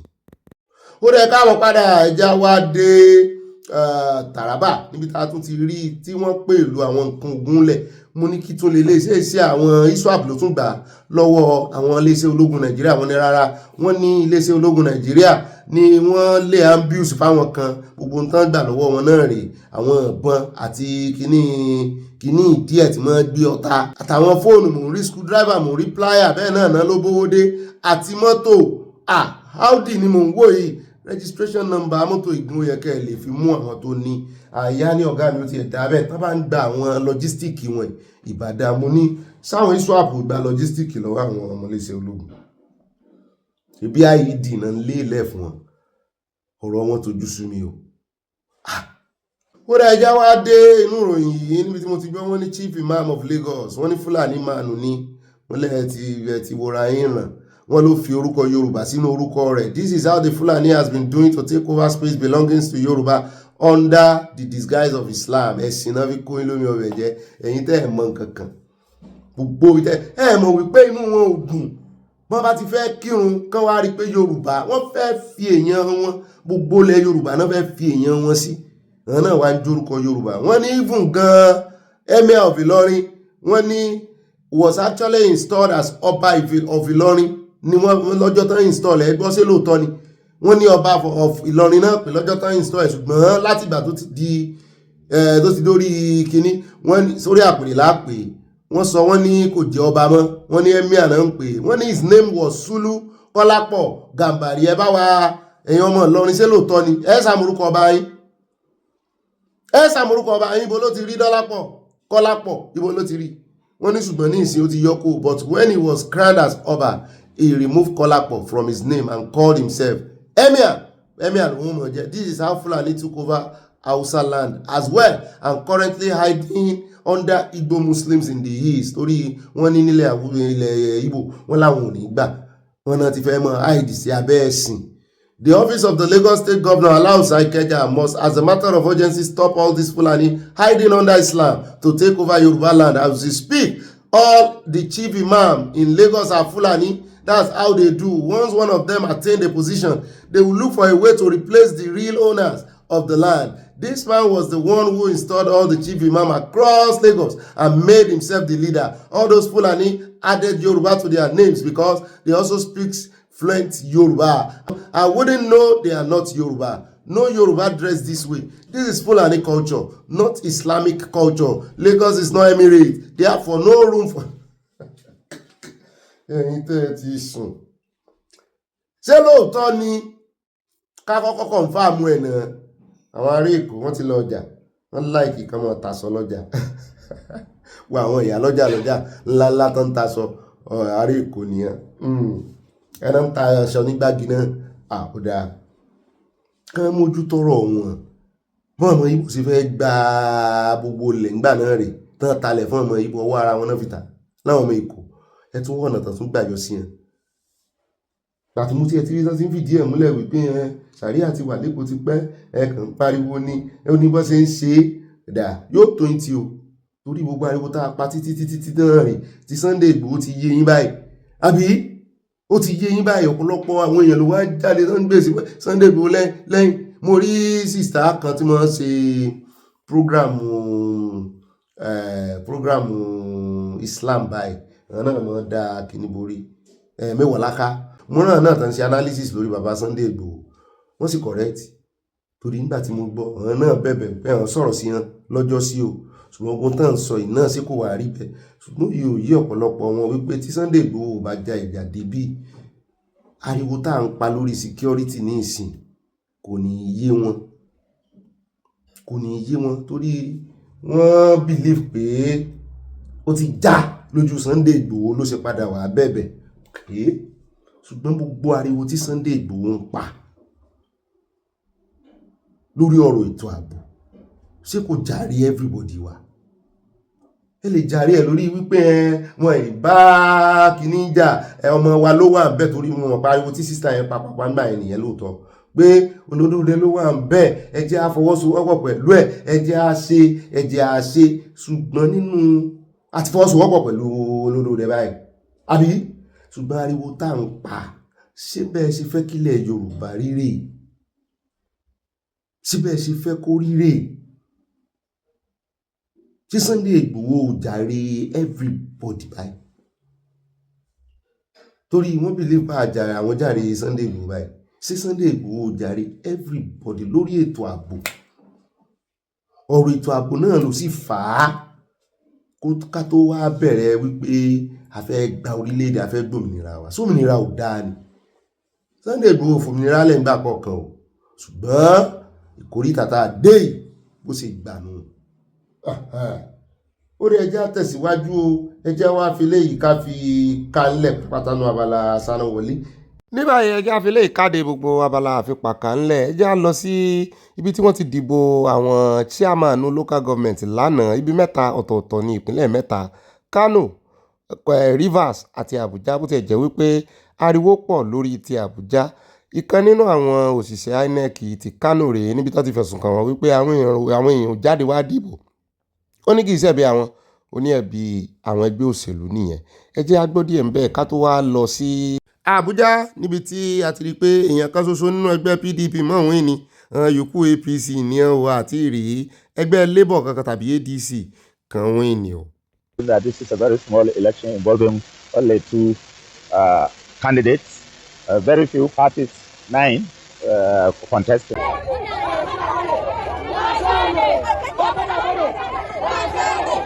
ó dá o àti kúrò ní Kánò Àbújá la wá wá yìí o èèyàn kan ṣoṣo tá a sì rí tó wìnì náà rí o nínú ẹgbẹ́ òṣèlú PDP APC ní kó yòókù lọ àti ẹ̀gbọ́n kankan lákàtà àwọn ADC àti Labour ṣùgbọ́n báyìí já wa gbọ́ lẹ́nu arákùnrin kan tó sọ wípé arúmọjẹ náà lò fáwọn pé àwọn náà sọ pé àwọn ò fẹ́ sit at home nílẹ̀ Ìgbò ṣùgbọ́n election wá dé Wike wá fi sit at home ó fi dà wọ́n lágbónú ó fi yan àwọn jẹ pé ọ̀pọ̀lọpọ̀ tí wọ́n ní kán sit at home kán mọ́ kọjá ààyè wọn pé no movement pé kì í ṣe lé wọn lọ́pọ̀lọpọ̀ ti register pé ibi tán ti ń ṣiṣẹ́ ibi tán ti ń tajà náà ti register kí ló dé tán wà lè gbà wọ́n láàyè kán rèé dìbò nígbò jẹ́ pé movement tán fẹ́ ṣe náà ìrìn àjò tán fẹ́ rìn láti lọ dìbò ni kì í sì ṣe pé wọ́n fẹ́ jáde kúrò nínú Àbújá kì í sì ṣe pé wọ́n jáde wọ́n ń bọ̀ láti inú ìta Àbújá láti wá dìbò nínú ilé ebe wo káàdì ọwọ́ wọn ni ẹ sì rí pọ́ ọmọ Àbújá ni.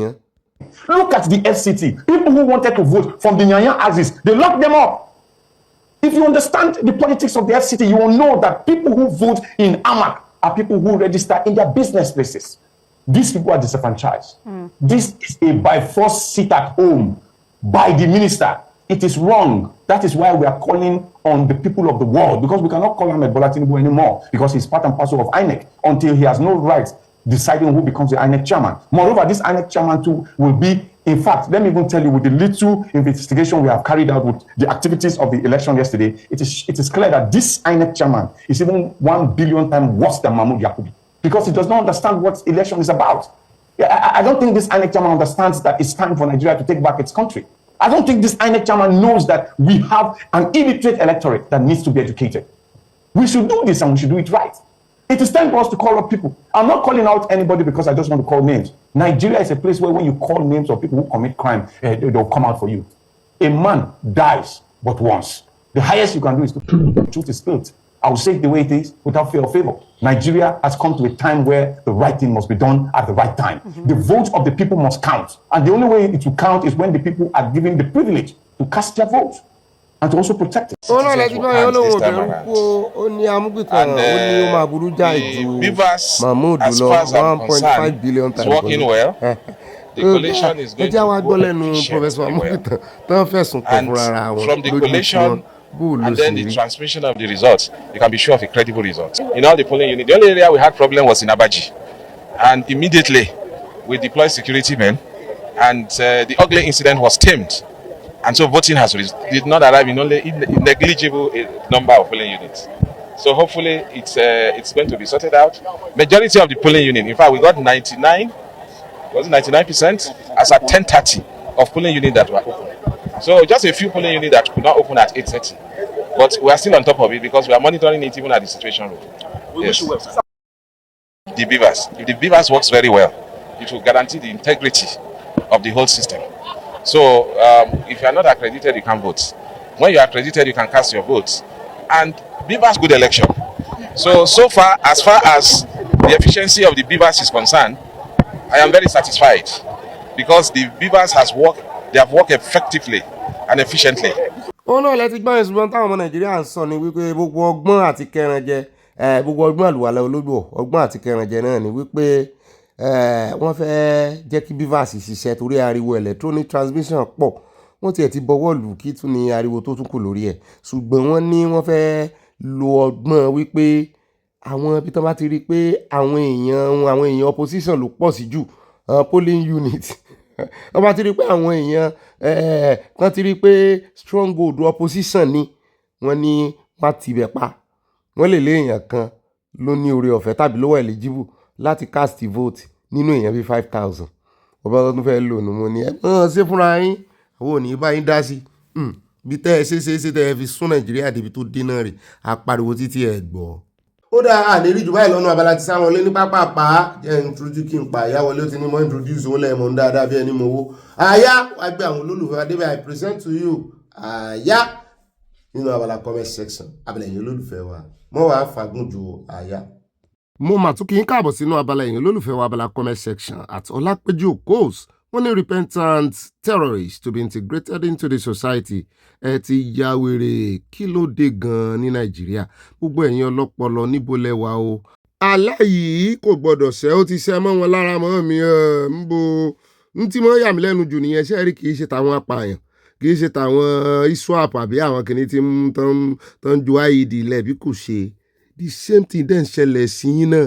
That you kept repeating the same mistake.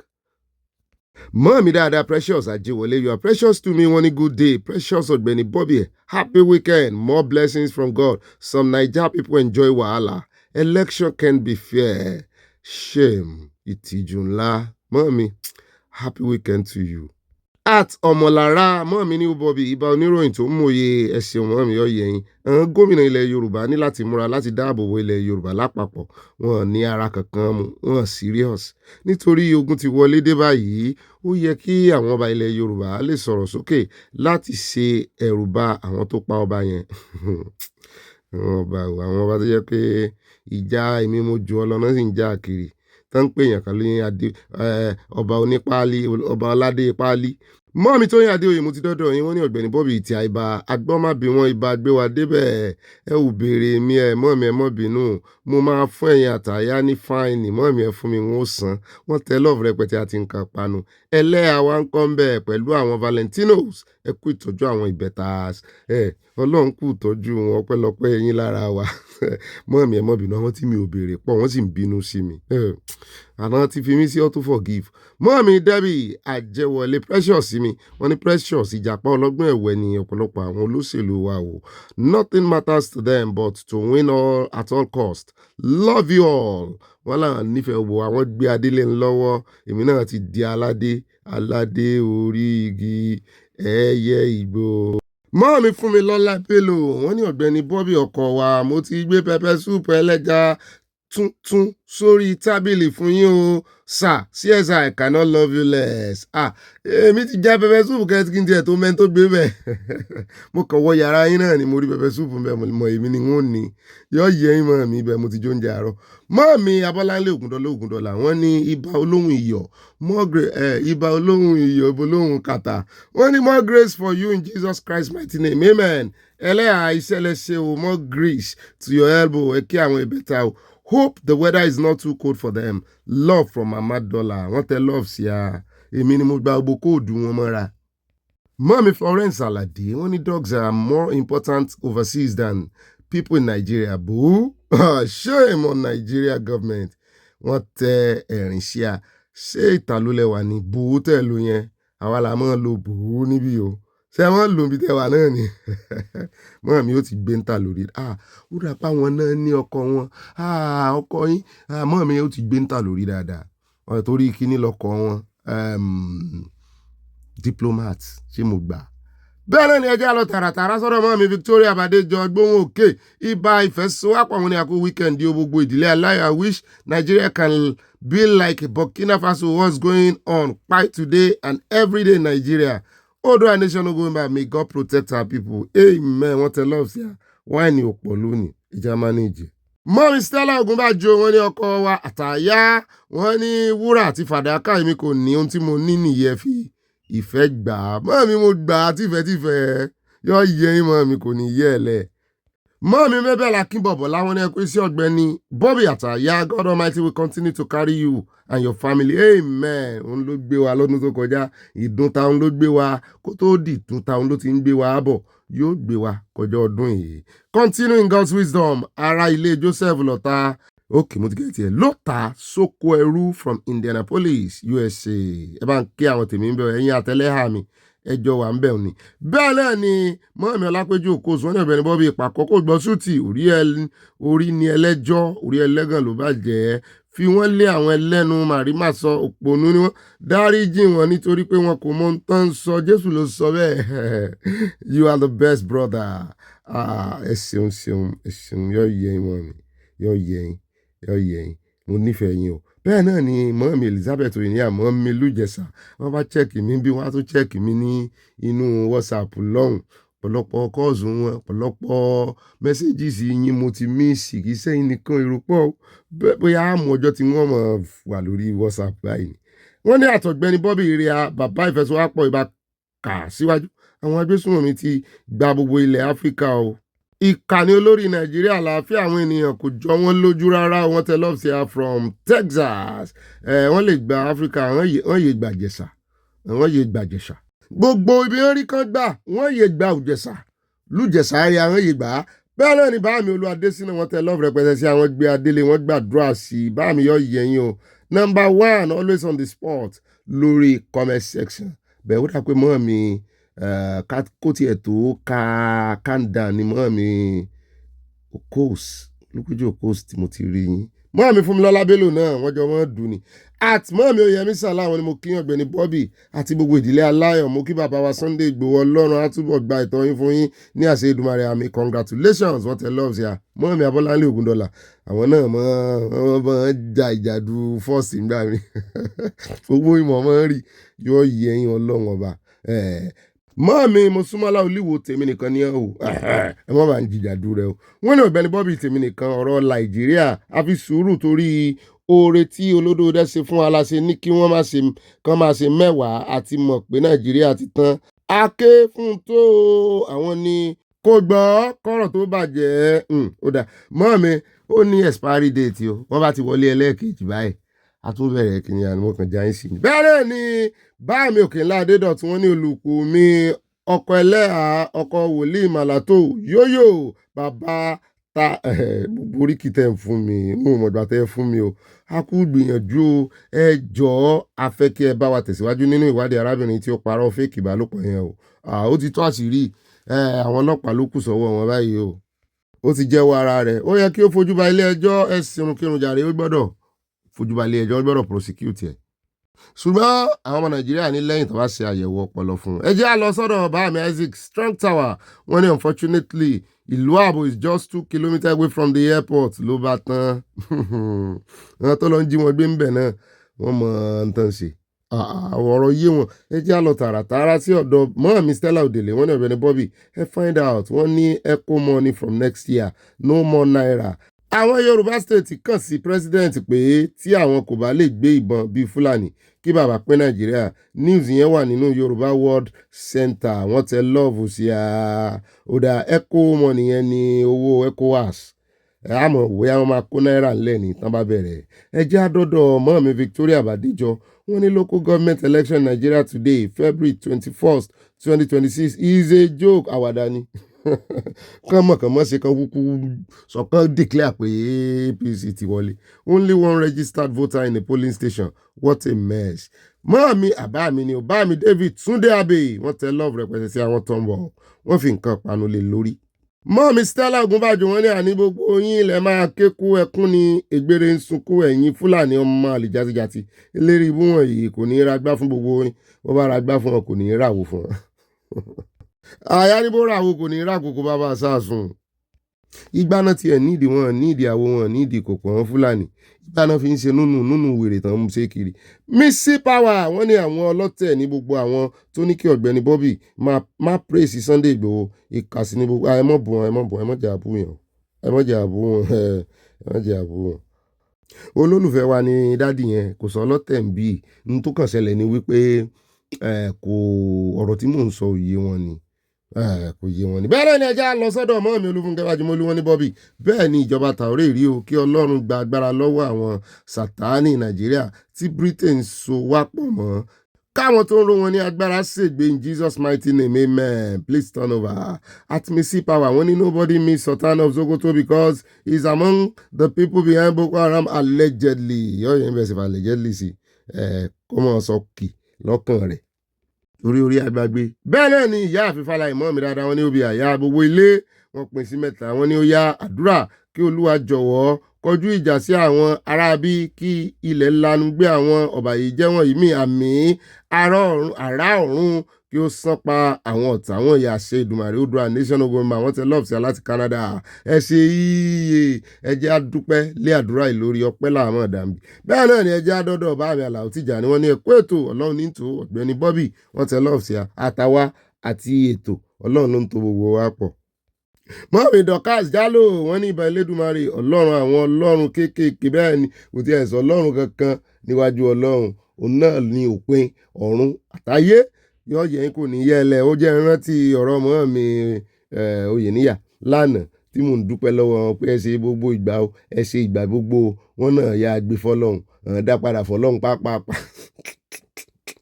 Bẹ́ẹ̀ náà ni at Amazing Grace wọ́n ní ìròyìn ìlú ààbò tí kò save for ghost workers. My retirement benefit seems to have possibly one Oga soldier's account. Abẹ́ẹ̀rí wọn tẹ lọ́ọ̀fù sí a lọ́n ló àmọ́yé àwọn tó ti fẹ̀yìntì náà tí fún wọn ní owó wọn bóyá òun làwọn yẹn ń gbà kéèyàn kan ṣoṣo máa gba 5,614 salaries èèyàn kan kò ní rọrùn wọ̀. Bẹ́ẹ̀ náà ni kò tiẹ̀ ní ayé gan kò ní rí ayé jẹ. Báàmì Násírù iná kan ní ẹ̀lẹ́ ń bẹ̀wọ̀n Ọ̀gbẹ́ni Bobby oníròyìn àgbáyé kú ọjọ́ àbámẹ́ta gbogbo ènìyàn ní ilé aláyọ̀ àánú Olúwa kò ní dágbére fún yín o ní orúkọ Jésù àmín. Báàmì kíá o. Àdúrà yín ti gbà lórí wa mọ́ mi hánà ń sùn wọn ní ẹjọ́ gbogbo ayé ẹ bá wa bẹ Olódòdó kó tètè fún wa ní Oòduà Nation kí wọ́n tó pa gbogbo èèyàn tán tí wọ́n tún ń jó gbogbo ilé wọn Oòduà Nation ogun ń bá wọn tẹ lọ́ọ̀sì àti nǹkan pàánù Olódòdó ọ̀rá ojúráyè gbogbo nǹkan nísìnyí o campaign bí ó ṣe wọlé ẹlẹ́ẹ̀kejì ní bàbá ń bá kiri báyìí bóyá tó bá wọlé tán wọ́n lè lajú. Mọ́ọ̀mí Tóyin náà rí mo ti dọ́dọ̀ yín wọ́n ní but who are the people supplying these killers weapons? Kò yẹ o logistic wọn ní agbára wọn ti wọ̀ wá tán ìgbà tá a fi ń pariwo ńgbà yẹn tíjọba ń wòran wọn mọ̀ pé wọ́n ti planning ni wọ́n ti wọnú everybody tán. Mọ́ọ̀mí Olúfúnkẹ́ Bájímọ́lú wọn ní ẹ bá wa ké pe àwọn gómìnà ilẹ̀ Yorùbá o mo gbọ́ pé wọ́n ti wá Tinubu lọ fún ìrànlọ́wọ́ kí wọ́n ṣètò state police lásìkò àwọn Fúlàní apààyàn ti wà nínú igbó Yorùbá. Ṣẹ̀rá àwọn governors tẹ́ ń darúkọ yẹn there's something else.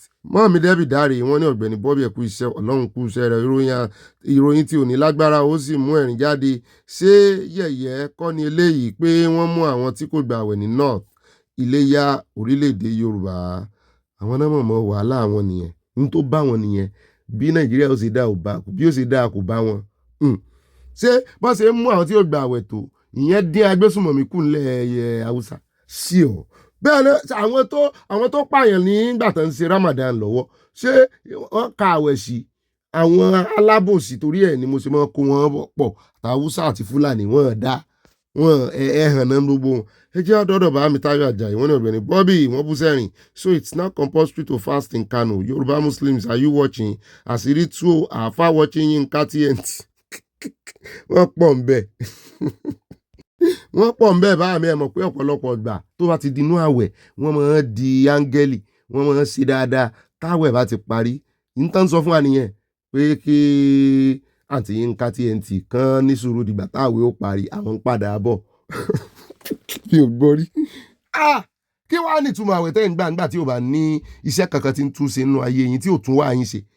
Bẹ́ẹ̀ náà ni Mohammed Okas Dodolu Olúwatúnmiṣe wọ́n ní bàbá Tinubu máa fẹnu ṣe state police títí di 2027 mo jẹ́rìí ẹ ti mọ̀ wọ́n dáadáa. Ṣùgbọ́n àwọn gómìnà ló yẹ kí wọ́n ṣe security fún ará ìlú Chief Olúfàlàyé ní ọba ìlú Ààbò Àkúrẹ́ wọn náà gan-an kọ́kọ́ fi ṣẹ̀ṣàǹpù tọkọ jí gbé lọ́dún náà lọ́hùn. Bámi David Túndé Abe wọ́n ní never mind when you get some irrational comment PP who doesn't understand the meaning of freedom don't get it. Ẹ ṣeun bá mi ẹ ṣeun bẹ́ẹ̀ náà ní ibà màámi wọ́n ní rechannel security vote to local government in working partnership with the kings for effective security of communities. Aya will Olódòdó do that when 2027 is fast approaching mbo mọ́mí ẹ gbàgbé anything nísìnyí o ó dẹ̀yìn 2027. At Michael Junior wọ́n ní èmi ni Tóyìn Michael also known as Hallelujah láti Sùúrùlérè yìí bá gbọ́n má bí wọ́n mú un jẹyìn ṣé ẹ rí obìnrin tó bú àbúrò Fáyọ̀ṣe yẹn ọ̀rọ̀ ló sọ o alábòsí láàbúrò Fáyọ̀ṣe o ó lọ bẹ àwọn Ìgbò lẹ́yìn ẹ̀yìn Yorùbá lobìnrin yẹn wà kò ní bàjẹ́ fún àmín. Báàmì Òkèlá Adédọ̀tún wọn ní olùkù mi Bobby Isaac deserve ọ̀rọ̀ tí arábìnrin Ìgbò yẹn sọ ẹ̀yìn àti mọ́ mi ẹjọ́ ń discuss ẹ̀kẹ́ tó wá kọ́ ni. Nítorí àwa mọ̀ dáadáa wípé two face èèyàn ní sókè sódò ẹ̀dá ní ó padà fibi so olórí ẹ̀gbọ́n ẹ̀ last ni àwọn méjèèjì jọ ní lọ́wọ́ ni kò so lóore ní kankan náà méjèèjì ó ti lẹ́gbọ̀n òun ò sóun lóore ó sọ bóun ṣe lówó fámìlì wọn ẹ̀kọ́ lọ́n ṣàánú tí wọ́n ṣe rí nìyẹn Alhaja Busayo Abbas mo ti dọ́dọ̀ yín wọ́n ní ibà pamílẹ́rìn ọlọ́run ní pa wá lẹ́rìn Ọ̀gbẹ́ni Bobby oníròyìn àgbà láàyè ẹ̀kú iṣẹ́ takuntakun wọ́n tẹ ẹ̀rìn sí a ẹ̀sìn yọ̀ yẹn kò ní yẹ̀ lẹ̀. At Okunlọ́lá wọ́n ní èdè Yorùbá wuyì ó tún dára láti máa gbọ́ nígbà gbogbo ẹ jẹ́ kí a máa kọ́ àwọn ọmọ wa ní èdè wa nítorí ọjọ́ iwájú Oòduà nation no going back lọ́la àwọn alálẹ̀ àṣẹ wàá. At ẹlẹ́hàá mi ẹ̀mí ọ̀gá wọ́n ní ọkọ mi bàbá Valentino ta ló fọwọ́ sí ẹ̀yìn àti ìyàwó ilé ẹ̀yìn ní lójú àlá mi èmi ò sáfẹ́ gbogbo nǹkan tẹ́ ń ṣe fún mi ṣé nítorí pé mo bímọ ẹ continue o I still love you my Bobby lobby èmi gan ti gbàgbé oyè yẹn o Bobby lobby. Bẹ́ẹ̀ náà ni mọ́mí Olúfúnkẹ́ Fájimọ́lú wọn ní Amẹ́ríkà fún àwọn ológun wa ní ohun èlò tracking láti mọ ibi tí àwọn ìkà yìí wà kí Ọlọ́run kún àwọn ológun Nàìjíríà lọ́wọ́ láti borí àwọn ọ̀tá wa o. Mọ́mí Dorcas dúró ló atúnmíṣe wọ́n ní àgbàlagbì ni wá lórí ìkànnì obì bẹ́ẹ̀ ni o mo gbé fún yín a lè gbára wa níyànjú wọ́n ní kò ní dára kí ẹnìkan fẹ́ máa pàṣẹ fún wa o dominant ó dà ọ̀rọ̀ Ìgbòho kò bọ́rìn o from Providence Rhode Island yọ̀ọ́yẹ́ ìmọ̀ mi kò ní yé ẹlẹ̀ kò yé bá mi yẹn náà nìṣùgbọ́n yóò ti yé wọn báyìí ìfẹ́ mo fẹ́ mánéjì ibẹ̀ yẹn mi ìfẹ́ kí bàbá yẹn bínú bẹ́ẹ̀ náà ni mo fẹ́ kàn rí tí ẹ̀yin yòókù náà rí bẹ́ẹ̀ náà ni ẹjẹ́ àdọ́dọ̀ ọmọ mi Kudirat Wahab nǹkan panu rẹpẹtẹ ni wọ́n ní àmọ́ gbádùn lọ ẹ bá ń kó ìfẹ́ ẹ̀bẹ̀ ẹ ń bá fẹ́ mú popcorn kò mú. Ibà Mahami wọ́n ní àyà it's clear that governors cannot guarantee security since the local government is closer to the people. Presidency should rechannel security vote. Simple as APC.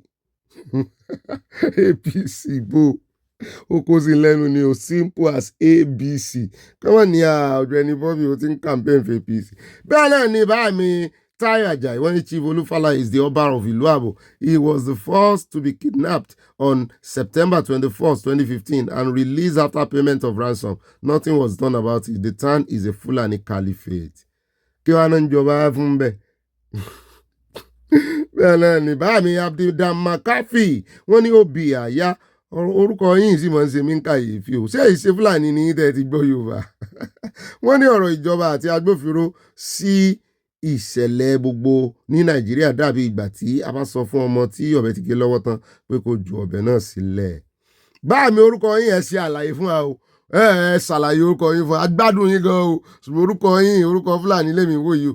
Bẹ́ẹ̀ náà ni at mọ́mì Ọ̀sàdé wọ́n ní Ọ̀gbẹ́ni Bobby Ọlọ́run kò ní gbóhùn lẹ́nu rẹ̀ àmì Elrufai máa mu omi rẹ̀ ní gbígbóná kó tó lọ kò ní mú tútù ikú ẹnu ló pa ẹyẹ odídẹrẹ́ ayé mi o àwọn tó ń pariwo Ìgbòho ilẹ̀ òní gbé òsìkàlà ìláyéré o ire kàbìtì mọ́mí ìyáàfin Fálàyé wọ́n ní gbogbo ilé ṣé ó gbèrin abẹ́ ò gbèrin ẹlẹ́gbẹ́mọdé wọ́n ní Ìgbòho Sunday òòṣà èèyàn kan bí ẹgbẹ̀rún ẹni Ìgbòho Sunday òòṣà èèyàn kan bí ẹgbẹ̀rún ẹni àyànfẹ́ Elédùmarè Àdìsá ọmọọjà Sọlá Ìgbòho Sunday òòṣà èèyàn kan bí ẹgbẹ̀rún ẹni. May God make his favourable face shine upon you and your generations. Amen.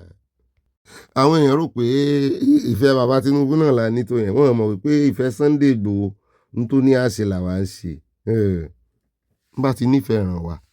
Ó dá àwọn ẹ̀ka àbọ̀ padà wá nǹkan jókòó lé lónìí ọjọ́ ìsinmi ọjọ́ Sunday kọ́lọ́njọ́ kó fún wa ní sinmi ayọ̀ ẹ mọ̀ wá nǹkan tẹ́ mọ̀ fi sọ̀rọ̀ àjìjà bó bá sì jẹ́ nǹkan panu ló wà lárọ̀ọ́wọ́tó tí yín ẹ mọ̀ fi sọ̀rọ̀ àjìjà ẹ wá nǹkan olómi tútù bó sì ṣe olómi ẹlẹ́rìn dòdò bó sì ṣe lifting ti according to your weather èyí tó lọ́wọ́rọ́ èyí tó gbóná dáadáa lè mímú mò ń ṣẹ́ mu ni. Ẹ̀yọ́ ìyá kò ní yẹ̀lẹ̀ kẹ́ ẹ mọ̀ fi gbé ìròyìn dé odò ìsàlẹ̀ bẹ́ẹ̀ bá ṣe ń kà á sí yín létí kẹ́ ẹ mọ̀ bá ń fọkàn bá lọ. Bẹ́ẹ̀ náà ni bí ọwọ́ bá dilẹ̀ báyìí bá yọ ni owó bá wá dénú yín ẹ máa ń pín fáwọn olólùfẹ́ yín.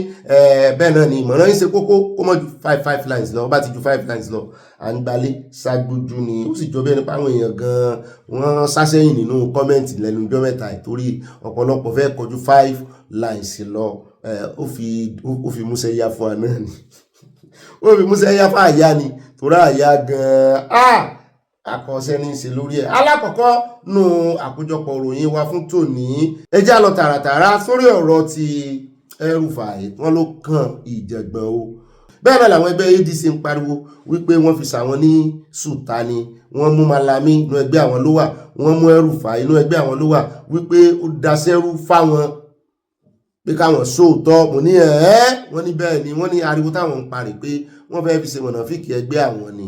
Mo ní ẹ̀yin náà ṣe wá kó àwọn onímọ̀nàfíkì jọ sínú ẹgbẹ́ yín, ṣé wọn ní lọ́wọ́ ni, ṣé wọn dìṣẹ́rù ni? Ẹ̀yin náà ṣe wá kóra yín jọ pọ̀ síbẹ̀, ẹ jẹ́ kìlọ̀ fún àwọn yòókù náà. Ẹ̀rí pọ́n yòókù ò sọ̀rọ̀, kò sí tí ò ní lọ́wọ́ nú kan ti ẹ̀wà nú wọn. Ó ti ṣalága fún BOT, alága BOT fẹ́gbẹ́ PDP. Bẹ́ẹ̀ bá rí ilé jànrànjànràn tó sí lẹ́nu ọjọ́ mẹ́ta, ibo ni politician ti rí àdúró owó yẹn? Ó dá o, ẹ jẹ́ á lọ sí ọ̀dọ̀ bọ̀dá Ọpẹ́bánwò. Wọ́n sọ̀rọ̀ lórí ọ̀rọ̀ Elrufai, ṣùgbọ́n ẹ jẹ́ á kọ́kọ́ gbọ́ lẹ́nu irọ́, ẹ jẹ́ á kọ́kọ́ gbọ́ ti bọ̀dá Ọpẹ́bánwò náà. Pásítọ̀ ni ká tó wá lọ sí ọ̀dọ̀ ti Sowore. Ti Sowore máa ń le lálejò. Ẹ bá ń tẹ méjèèjì sí ní sísẹ̀ntẹ̀lé. Remy, let's talk about the fascinating fall of Elrufai from a tough-talking northern power broker to a common detainee cooling his heels with the DSS. While the streets of Kaduna remain eerily quiet without anyone speaking out for him.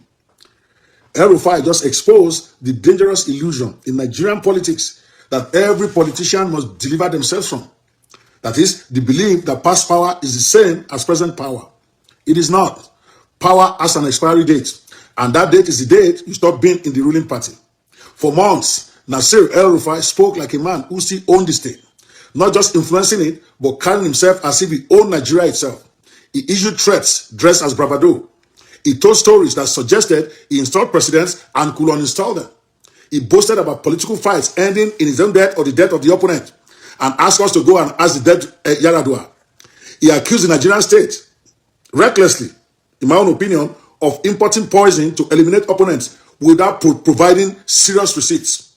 He claimed funds of the NSA of 4 people were tapped, murder plots overheard, conspiracies decoded without providing the receipts. These were not whispers. They were megaphone statements in a fragile country. He recklessly went on national TV to level allegations he cannot prove, even if he believed them to be true. And now the megaphone is off because power decided to call his bluff and show him that when push comes to shove, past power must kneel before current power. Only fools believe that they can fight the state the way Elrufai was doing and then continue to eat tuwo in his house while he tells the tale. For his own self-respect, those holding power today will feel compelled at some point to call your bluff and put you in your place. So today, Elrufai is not holding press conferences. He is being held, first by the EFCC and then by the Department of State Services, and the streets that he was counting on, silent. No riots, no shutdown, no uprising. All right? That silence is the loudest lesson of all, because power is not nostalgia. Power is current. Power does not respect yesterday's resume. Power speaks only one question: who holds the lever today? Elrufai once did. He used it freely, sometimes brutally. Kaduna remembers. Southern Kaduna remembers even more. We Christians, we remember. But heavens did not fall then. The system did not collapse, no matter how much we cry for our lost brothers and sisters in Southern Kaduna. Institutions absorbed it and moved on. Now that the wheel has turned, Nemesis has come calling, as if he surely come for all of us, either in this life or in the next one or the next one. This is where political arrogance becomes fatal. Not physically, but strategically. Where you mistake proximity to power for ownership of power. Where you confuse access with authority. When you think your voice alone can intimidate a state that no longer needs you. In politics, you can shout when you have leverage. You can threaten when you have the backing of the masses. You can grandstand when consequences are negotiable. But when power leaves you, your words stop becoming weapons and start becoming evidence gathering against you. That, unfortunately, is the error that led to the downfall of Elrufai. The Nigerian state is not your equal sparring partner. It is not a debating society. It does not respond to chest thumping. Once it decides to move, it does not argue. It crushes you. It proceeds. And here is the cold truth many political actors refuse to accept. Institutions endure. Street noise expires. The same people who shared your toughness yesterday suddenly develop cold feet and urgent schedules. Phones go unanswered as your friends move 3 steps away from you in public so that they don't get consumed by the missile coming for you from the state when the state starts moving. Supporters discover caution. In politics, Loneliness arrives faster than handcuffs once power moves against you, unless you have the goodwill of millions of masses, which the arrogant Elrufai does not have. His influence is more with the shadowy cabal that we all talk about, and they are always the first to run deeper into the darkness when the states decide that it's time to call them to order. Now, Oremi, to be clear, this is not a moral endorsement of abuse of power by the government. No, it is a diagnosis of reality. Today, Bola Tinubu owns the instruments of state power. Until that changes, daring the state as a former power broker is not bravery, it is miscalculation. Current power rarely gets intimidated by former power holders, and it never forgives being embarrassed by someone who no longer matters to his survivor. Tinubu doesn't need Elrufai anymore. Elrufai's fall is therefore not tragic, it is instructive. It teaches one brutal rule of politics in our climb: never confuse relevance with immunity. Never confuse past power with present protection. And never fight the state when you are no longer the state. Political arrogance without power is not courage. It is self-destruction with a microphone in your hand. Let other past power holders still stand and be careful, lest they end up like him. Current power will probably tolerate critics with no present or past power than a former power holder who is still sounding as if he's the one holding power. You will be crushed without mercy. Elrufai will be born when. I for one do not mourn Elrufai. It is the consequence of political arrogance of a once vicious power holder who forgot the difference between current power and former power. Kò sí bí àti brọ́dà mi sọ̀rọ̀ tí kì í mú sẹ́ǹsì wá, ọ̀rọ̀ wọn ó ní òye tó pọ̀ nú, àṣírí inú ẹ̀ sì pọ̀ ní tí ń ṣẹlẹ̀ sí Elrufai. Kò lè bọ̀nú ẹ̀ já gbọ́ lẹ́nu Sowore bó ti jẹ́ wípé ti Sowore kólekólekóle ní díẹ̀ lágbọ̀ lẹ́nu rẹ̀ o. Ṣùgbọ́n ìkìlọ̀ tí brọ́dà ń ṣe náà ni wípé gbogbo àwọn tó wà níjọba báyìí wọ́n bá ṣe mẹ́dọ̀, wọ́n bá ṣe jẹ́jẹ́, kàn fi ti Elrufai náà kọ́ra nítorí wípé ọpọ́n ń sún bọ̀ wá kan àwọn náà o. Pàápàá jùlọ bí agbára bá tún change ọwọ́ tó lódòdó ò bá play game ẹ̀ dáadáa, tó di pé agbára tún yí padà sọ́wọ́ àwọn tí ń ṣe bàbá tẹ̀lé báyìí tó bá di ọdún tí ń bọ̀ lọ́dún tí ń bọ̀ bó bá di ọjọ́ iwájú ó ṣe é ṣe kàn náà ṣerú ẹ̀ fọmọ Yorùbá o. 300 kilometers because I drive on bad roads and I know it is bad, that I cannot fix schools. You understand? The easiest thing to fix are schools that have already been built or with all the telecommunication styles. So what I'm trying to tell you is that one man with the right idea, with the right energy, with the right vision, and driven by a mission can make all the difference in the world. There is no time, at any rate, that the law did not say. Your constitution says that of all the 250 million people, one man is the most important person, the president of the Federal Republic of Nigeria. So your constitution already took care of a one-man messiah. Because otherwise, we'll probably have a collegiate presidency where they say, one, elect 30 presidents. The law says only one man. The law has already made it constitutionally mandatory that you elect a one man that is competent. The issue is for you as electors to find out one man who can deliver on his manifestos, on your aspirations and expectations. And that when he doesn't do that, we'll take him out in 4 years. That's why one fully senator was saying that the tenure of the president should be 6 years. 16. Do you want to be under Tinubu's regime for 16 years? Let's make a fair election, because he knew what happened even in 2023. They know what they had to do last minute so that they can manufacture the numbers that gave him the presidency. And having survived that nail biter, that's why he's front, back, center of the desire to have an electoral process that is not transparent and credible. Ó rẹ̀ káàbọ̀ padà ká tó lọ sí Ọ̀ṣun, ẹ jẹ́ á kọ́kọ́ yà lọ́dọ̀ Dangote. Ká kọ́ gbọ́ ibi tí bọ̀dà Báyọ̀ Ojúlárí ọ̀rẹ́ òdìnú tí wọ́n ti ń yin iléeṣẹ́ Dangote. Kí ló dé tán fi ń yìn àwọn ọmọ Nàìjíríà fún wọn dasbos pé nígbà tí tọ̀dọ̀ yín dẹnu kọlẹ̀ iléeṣẹ́ oníléeṣẹ́ lẹ lọ́yìn mo ní ẹ ti gbà pé ní stake ńbẹ̀ ni. Bẹ́ẹ̀ náà ni Dangote náà sọ̀rọ̀, ó promise àwọn ọmọ Nàìjíríà wípé ẹ̀yin náà ó tó ra stake sí iléeṣẹ́ òun. Ẹ bá ń tẹ̀sí ẹja wò ṣe lọ.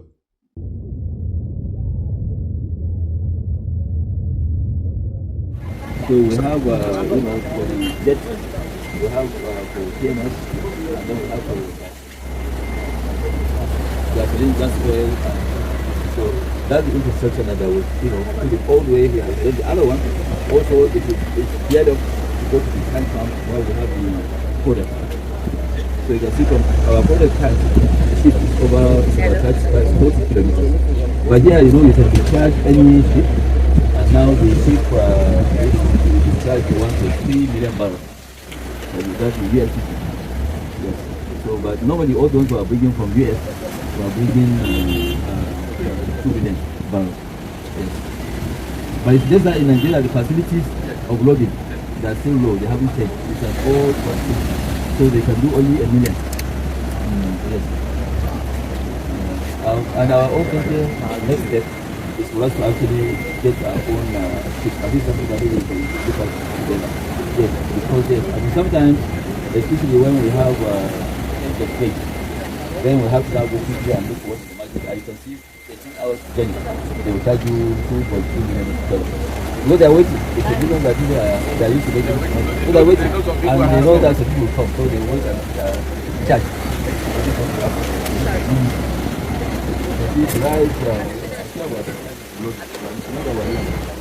Yes, that is our own picture, not more than it.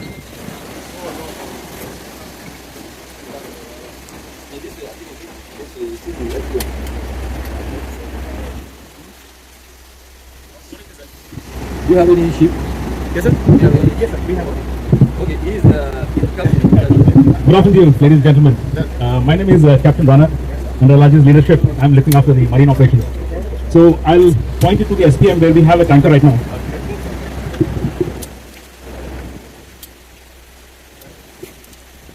There's the SPM boy there.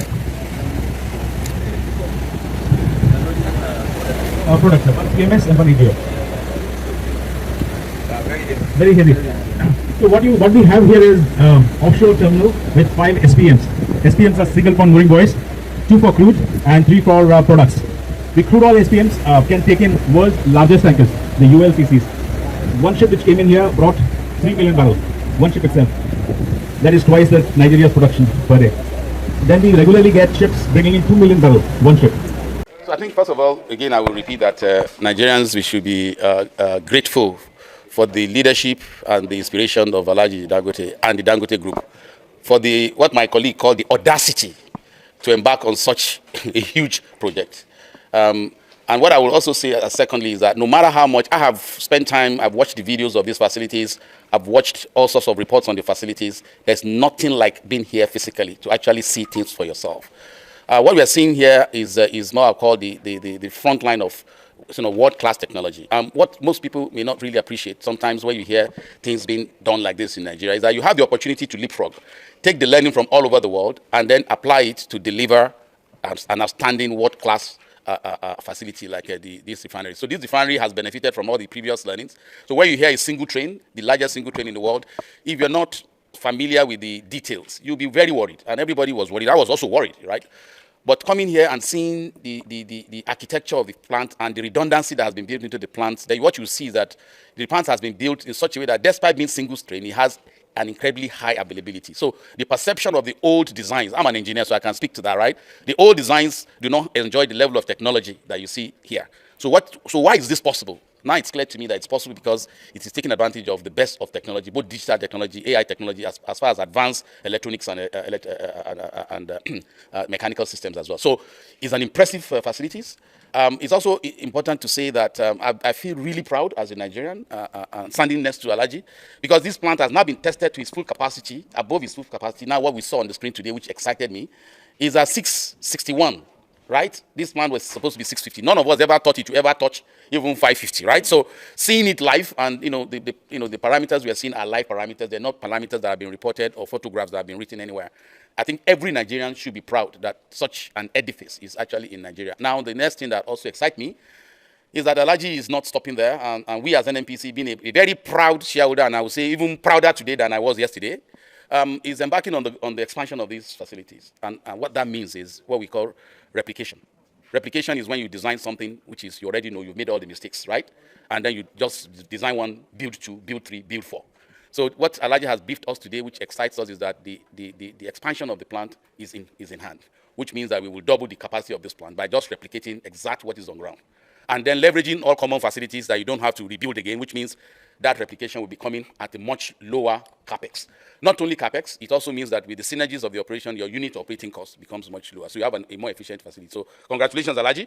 Ó dáa ká tó gbọ́rọ̀ lẹ́nu Alhaji torí gbogbo ayé ló ń fún bọ̀dà Báyọ̀jú la rí ń gbà gbòòsù in fact wọ́n ti ẹ̀kọ́kọ́ fọwọ́ sápò níwájú Alhaji ni mo níta ọ̀gá mọ̀lá méjèèjì àyà ló ń sọ bẹ́ẹ̀ pé ó yẹ kán kọ́wọ́ kúrò lápò ṣùgbọ́n gbòò yá rí wọn tán kọ́wọ́ kúrò lápò ó wá ní gbogbo wọ́n ṣe yin Dangote ètò yìí gbogbo parameters gbogbo òyìnbó tán ń sọ ìpè kí ló dé tán ṣe lò ó fún NNPC kan náà kán gbọ̀rẹ̀gẹ̀jigẹ̀ kan náà ṣe gbogbo ń tán fi ẹnu dá lára yìí tán sọ pé one single line one kìíní kan chain one kìíní kan supply ìṣe AI ìṣe kí ló dé tẹ́yìn náà ò ṣerú ẹ̀ kẹ́ dánrú ẹ̀ wò tó yẹ ẹ̀ bá yé yín débẹ̀.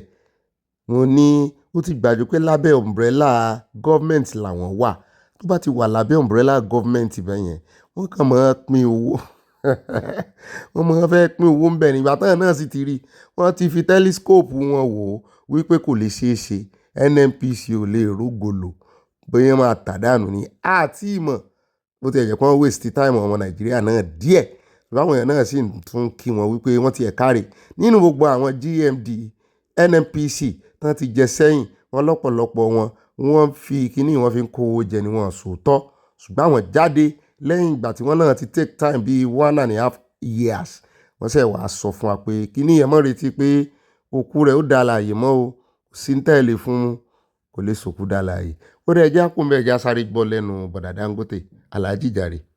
I think the sky is the limit, and we will cooperate and also make sure that we work together to make sure that we make Nigerians proud.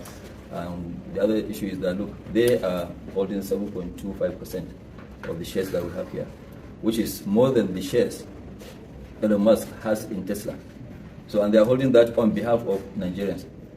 So, by individually, Nigerians too will have an opportunity in the next, I don't know, but I think in the next maybe maximum 4 or 5 months, they will actually be option to buy their shares. And like what I promised before, people will have a choice either to get their dividend in Naira or to get their dividends in dollars because we earn dollars.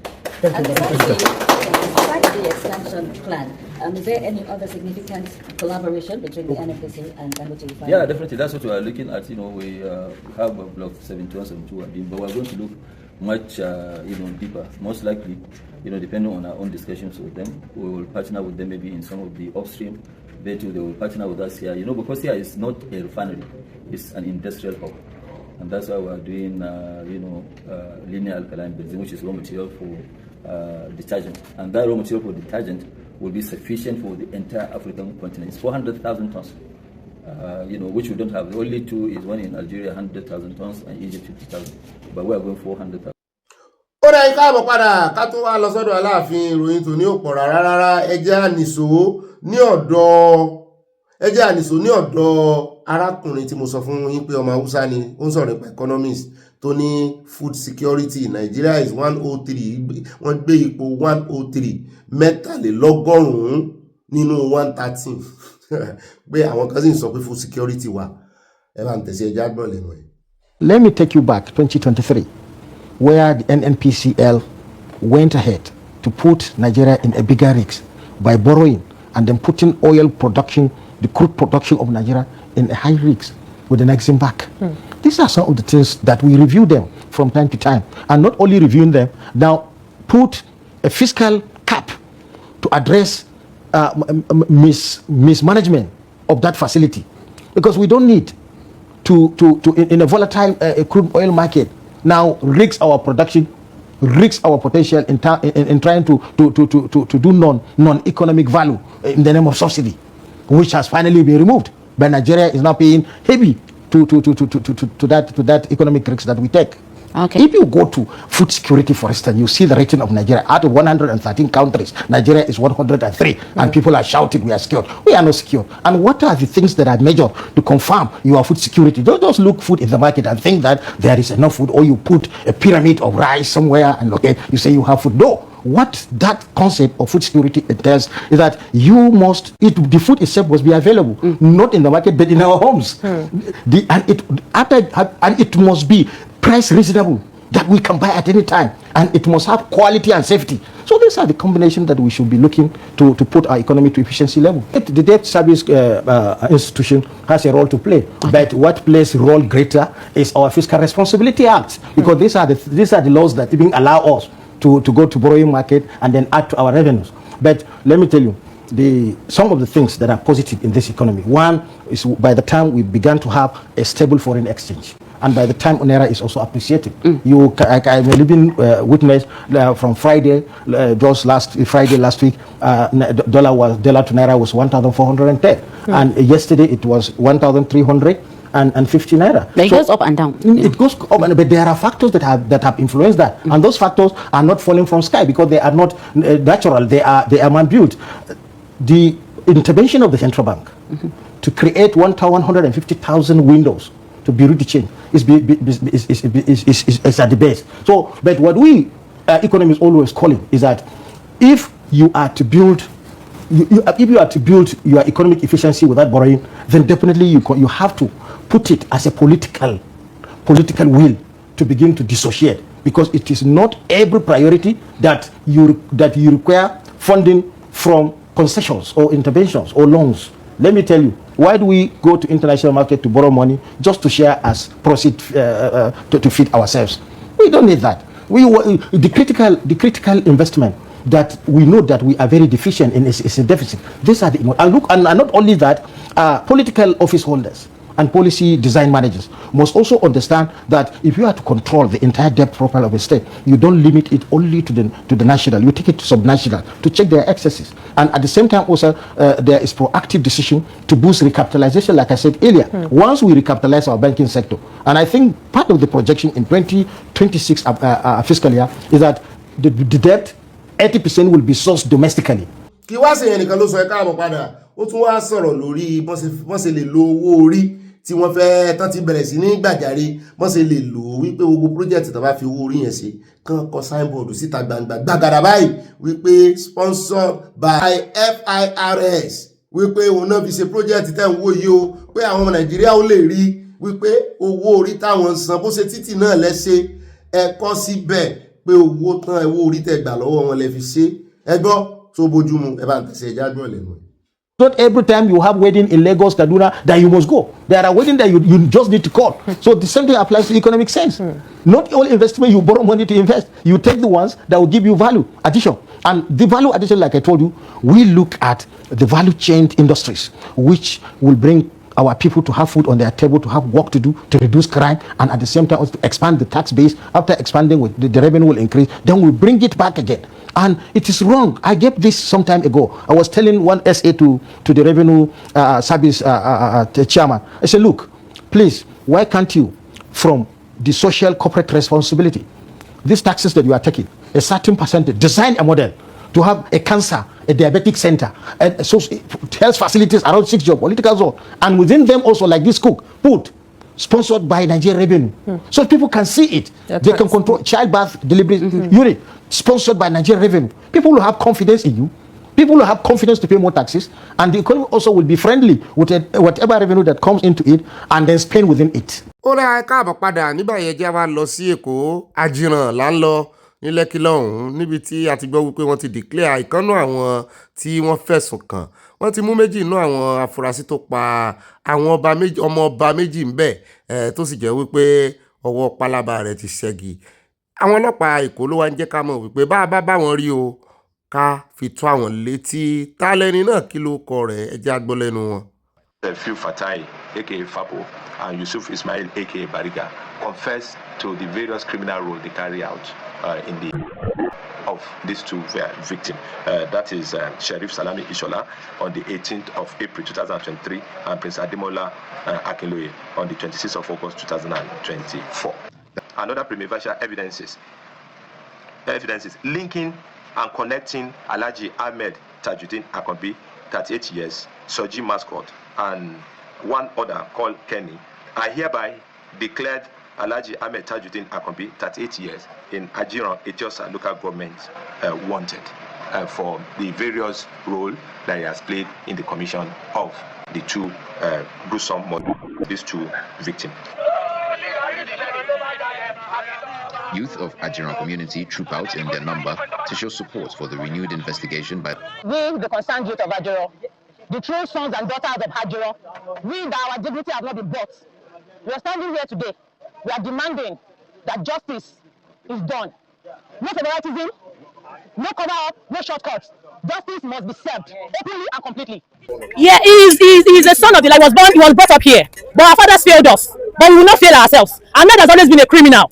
He jumps fences, he rapes, he steals. Our fathers failed us. They refused to hand him over to the police. We were young, but now we are grown. We are ready to face our fears. Ahmed should leave the town for us. Before he became a criminal, he was a bully. Yes. He bullied everybody. Our fathers could not protect us. We will not fail ourselves. Ọ̀gbẹ́ni Ahmed tí wọ́n mẹ́nu báyìí gbogbo wọn náà mọ̀ ní àdúgbò yìí wọ́n náà jọ ṣe kékeré jọ dàgbà ní májìn táwọn tẹ́jọ ṣe kékeré kó jẹ́ pé odò tó tójú ẹni kún kó wá fẹ́ mọ́ gbéyàn lọ ọmọ tẹ́jọ lọ skul tẹ́jọ ṣeré pa tẹ́jọ sáré kiri tẹ́jọ yí kẹ̀kẹ́ ó wá ṣe síta ilé ló tún ti fẹ́ mọ́ pààyàn wípé rárá wọn ò ní gba ilé yìí o àwọn bàbá àwọn sì rèé wọ́n lọ́n gangan náà bò ó wọn náwọn ò ní bò ń tà wọn orí àwọn ti pé àwọn ti mọ bọ́n ṣe lè wá justice fún ara àwọn ẹ jẹ́ á gbọ́ lẹ́nu one or two again àti ìyàwó ẹni tàn gangan ẹ jẹ́ á gbọ́ lẹ́nu ẹ̀ ọ̀rọ̀ ìfẹ́ dàbí ọ̀rọ̀ ẹ fún wọn ń bọ́n ẹ fún wọn lówó lọ pa yẹn wá fún mi ẹ lọ para yín. Ask me questions. So Sheriff told me before he died that I live in America actually. That Ruka, he said it in Yoruba that something is happening between him and himself and Ahmed. What's going on? He said this as my sister this has said before. I said what's going on? And pregnant to that time, me and Ahmed we are not in good time because we have been having one or two. So I just let him be. But what I know and surely know is that Ahmed Sheriff, because when Sheriff died, none of Ahmed boys, nobody from Ahmed's side, nobody from the 22 Mopo, 21 Mopo, whatever shit they call themselves, from Ajiron, came to say hello to Sheriff's wife or kids. None of them showed solidarity or somebody was killed. None of them showed up. They are okay. From what I know, they started well. They are just our brothers in Ajiron, blah blah blah blah. So later they told they said to bullies.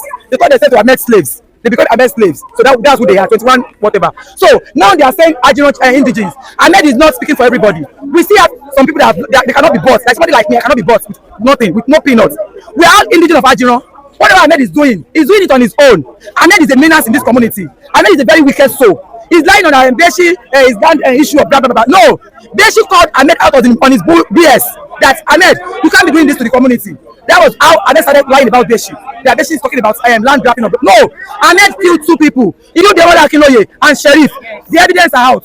The evidence are here. My Instagram account is Rookie Naughty. I posted all the evidence I got, and I still have more that I don't want to post. And I want justice. Our father already failed us. They failed us. But we cannot be intimidated by Ahmed and his wife or by nobody. No. They are not, the fact that they are not youth. We are more than thousands. We are more than uncountable youths. So Ahmed cannot be speaking for all of us. No. And then he should come and face the justice. He should come outside and talk. If he doesn't know anything about it, it's fine. But 100%, he knows everything about it. Like 3 weeks ago, they went to Sheriff's grave to do on his grave. 3 weeks ago, Ahmed and his 4 odds went to Sheriff's grave. And Wasiu Akishemoyin, they went to his grave, to Sheriff's grave. Somebody that died that you people don't say hello to his wife. Somebody that died that you people didn't care. So what are you doing by his grave? They went there. I have the videos on my Instagram account saying they said it in Yoruba. How now? In Nigeria that I know, Nigeria today, please, President Bola Ahmed Tinubu, I beg you, my president, John Toreno Egbawa, Commissioner of Police, please help us out. Bring Ahmed and Wasiu and whoever that knows about Sheriff and Debola's death, bring them to justice. Bring them to justice. Ahmed, see, those people that are coming out, that Ahmed did not do anything. They have been bought, and most of them are even afraid of Ahmed. That's why. Àyà ni ìyẹn tí ìbáṣà àwọn boys táwọn ìjọba ránṣẹ́ náà máa rí mú tó tún ń lọ síbi òkú tó ń sọ pé táwọn bá ṣe àṣegbé sàn fámìlì ìyàwó ìkànnà àwọn tán parí sàn fámìlì àwọn ò lè lọ rókun tiwọn káwọn ọ̀tá tó pa ọmọ wọn náà tún lè ṣe rí ọ̀pọ̀lọpọ̀ ìgbà gan-an àwọn fámìlì àwọn tán máa ń fìyà jẹ tán máa ń pa ìgàn ọ̀pọ̀lọpọ̀ wọn ò mọ̀ bóyá náà wọn ò mọ̀ tí mo lè sọ sọ́rọ̀ wọn nígbà tẹ́yìn ò lè ró òkú ọmọ yín tán pa tán fìyà jẹ yín tán fi dá yín lójú wọ́n dá yín ní oró àwọn tó dá yín lóró tó ń gbẹ̀yìn lọ ó náà tẹ̀sí mọ́ bí tẹ̀sí òkú ọmọ yín sí wọ́n tún gbẹ̀yìn lọ rè sọ fún wípé kó panu mọ́ sínú sàárè o táwọn bá ṣe àṣegbé all stations settled. Then ever since then, things are not been well with him. He has been worried, moody at home, and one of his cousins, Oji, also threatened him whenever he come outside. I will even go to work and meet him at home, crying. Asked him what happened. He said Ahmed said the video is out, that he collected bribe from Alhaji Bakare and he gone to that Oji said he have seen the video, he has the proof, that Ahmed have proved everything to him, and the record is in his phone. If that's the truth, I don't know. That's what he told me. Then the day he died. Before that day, they called a family meeting, which I was there. His sister was there, and some members of the family were there. So they accused him of the same thing, and he said no. Ó dáa jẹ́ ìrànlọ́wọ́ kò lè sọ tẹnu ẹ̀ tán ẹ bá gbọ́ ó lè mọ iye yín tó ń sọ náà ni wípé àwọn tó pa yìí wọ́n fẹ̀sùn kan ọkọ rẹ̀ kan náà tán pa kó tó di pé wọ́n pa wípé wọ́n ní ó lọ bàlájì kan lórí ọ̀rọ̀ ilẹ̀ àbí nǹkan kan pé wọ́n ti fún ní 20 million àtìbọn tí ó fi pa àwọn. Màá sì ti rí ẹ̀rí fídíò wà dà ìyàwó ní ṣé lóòótọ́ ni wọn náà gbà ó ló sí àkáǹtì ẹ̀ ó fà àkáǹtì rẹ̀ hàn pé kò ń wò pé sóun gbowó síbẹ̀ pé kó tó wá di pé wọ́n wá rí pa pé kì í lè jáde wọ́n mọ búlì ẹ̀ ní sáà kì í lè jáde rárá òun náà sì ni àwọn tó ti kọ́kọ́ sọ̀rọ̀ ìkànnù wọn tẹ́ǹwò yìí tó lóun wà l'Amẹ́ríkà ó ní ẹni ìkànnù wọn tán pa yẹn mọ́ pé òun ó sì mọ́ bóun sọ̀rọ̀ gbogbo àwọn làwọn jọ dàgbà ó ló ṣe wá mú kọ́ mọ́ àwọn balẹ̀ ńkọ̀ọ̀kan ajẹ́ pé bọ́rọ̀ bá wá ṣẹlẹ̀ náà ó pa wọn yóò kan àwọn lọ́jọ́ kan ṣùgbọ́n ẹgbẹ́ tán náà dálẹ̀ 21 mọ̀pọ̀ àbí kí náà ń pè mo ti gbọ́ kíní yẹn rí ṣé ìṣe ṣe rí gbogbo àwọn ọmọ etí ọ̀sà yìí tó fi kan gbogbo àwọn mẹ́jẹ̀ ń dárúkọ lórí ọ̀rọ̀ Mohbad lórí eléyìí kì í sọ̀rọ̀ Mohbad kí ló dé tẹ̀ ń para yín báyìí náà wọ́n bẹ̀rẹ̀ yìí náà lẹ bẹ̀rẹ̀ ẹgbẹ́ yìí náà lẹ ní ẹ fẹ́ fi protect community àṣẹ̀yìnwá àṣẹ̀yìnbọ̀ nígbà tí ọ̀tá àta ò wá mọ́ ẹ̀kọ́jú sáwọn ará ilé èmi máa ń sọ wípé sẹ́ẹ̀rí gbogbo ọ̀pọ̀lọpọ̀ àwọn ọmọ tó ń ṣẹgbẹ́ òkùnkùn àdọ́gbọ́n ṣẹgbẹ́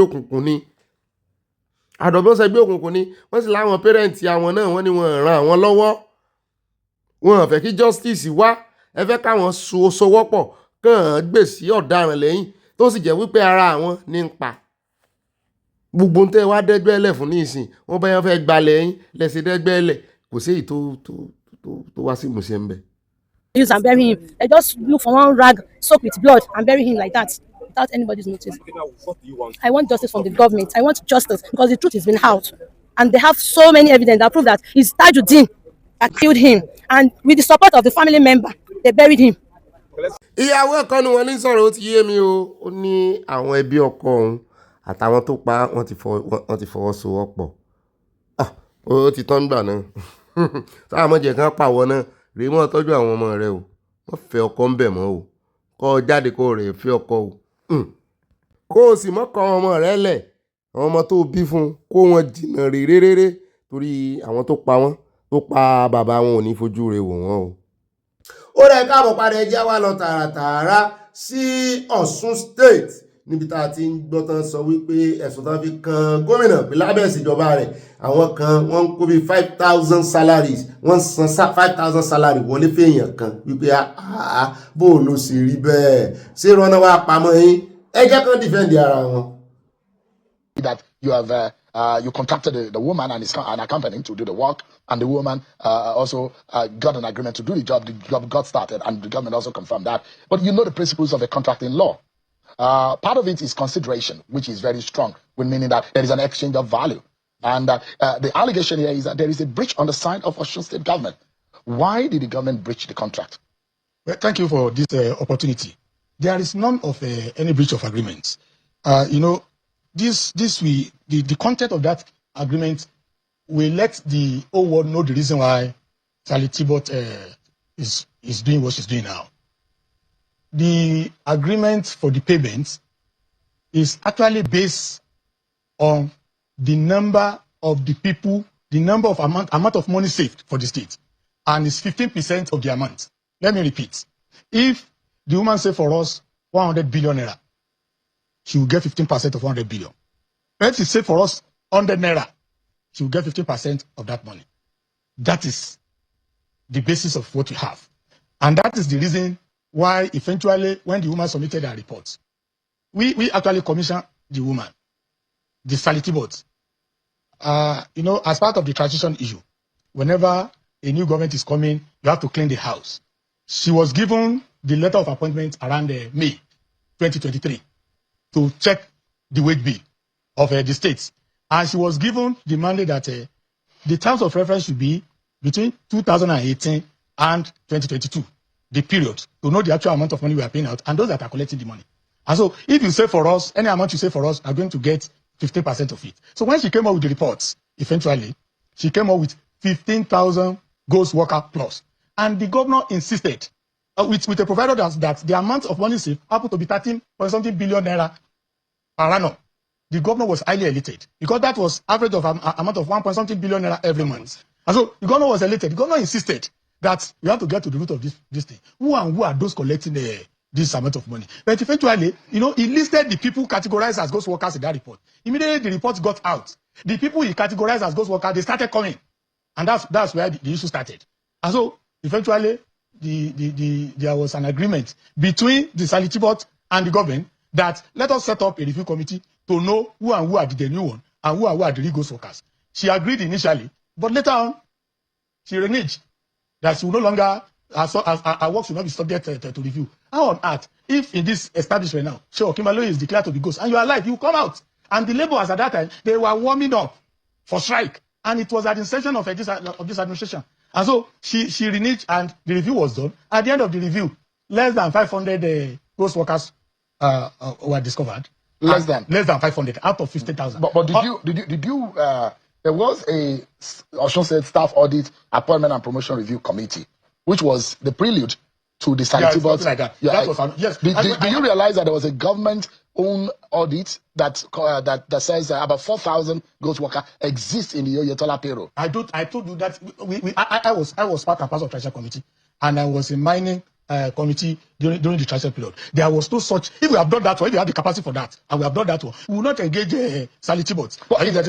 The government of Osun State realized that there were ghost workers? No, eventually I told you about 500 people were discovered. Have you reported that case to the FCC? No, those people, their names were removed off this because most of what actually have you gotten to the root of it? Of the corruption, those who are involved, the accounts of the people, and those the ring that is doing that racket. If we do staff audit today, we still get some people.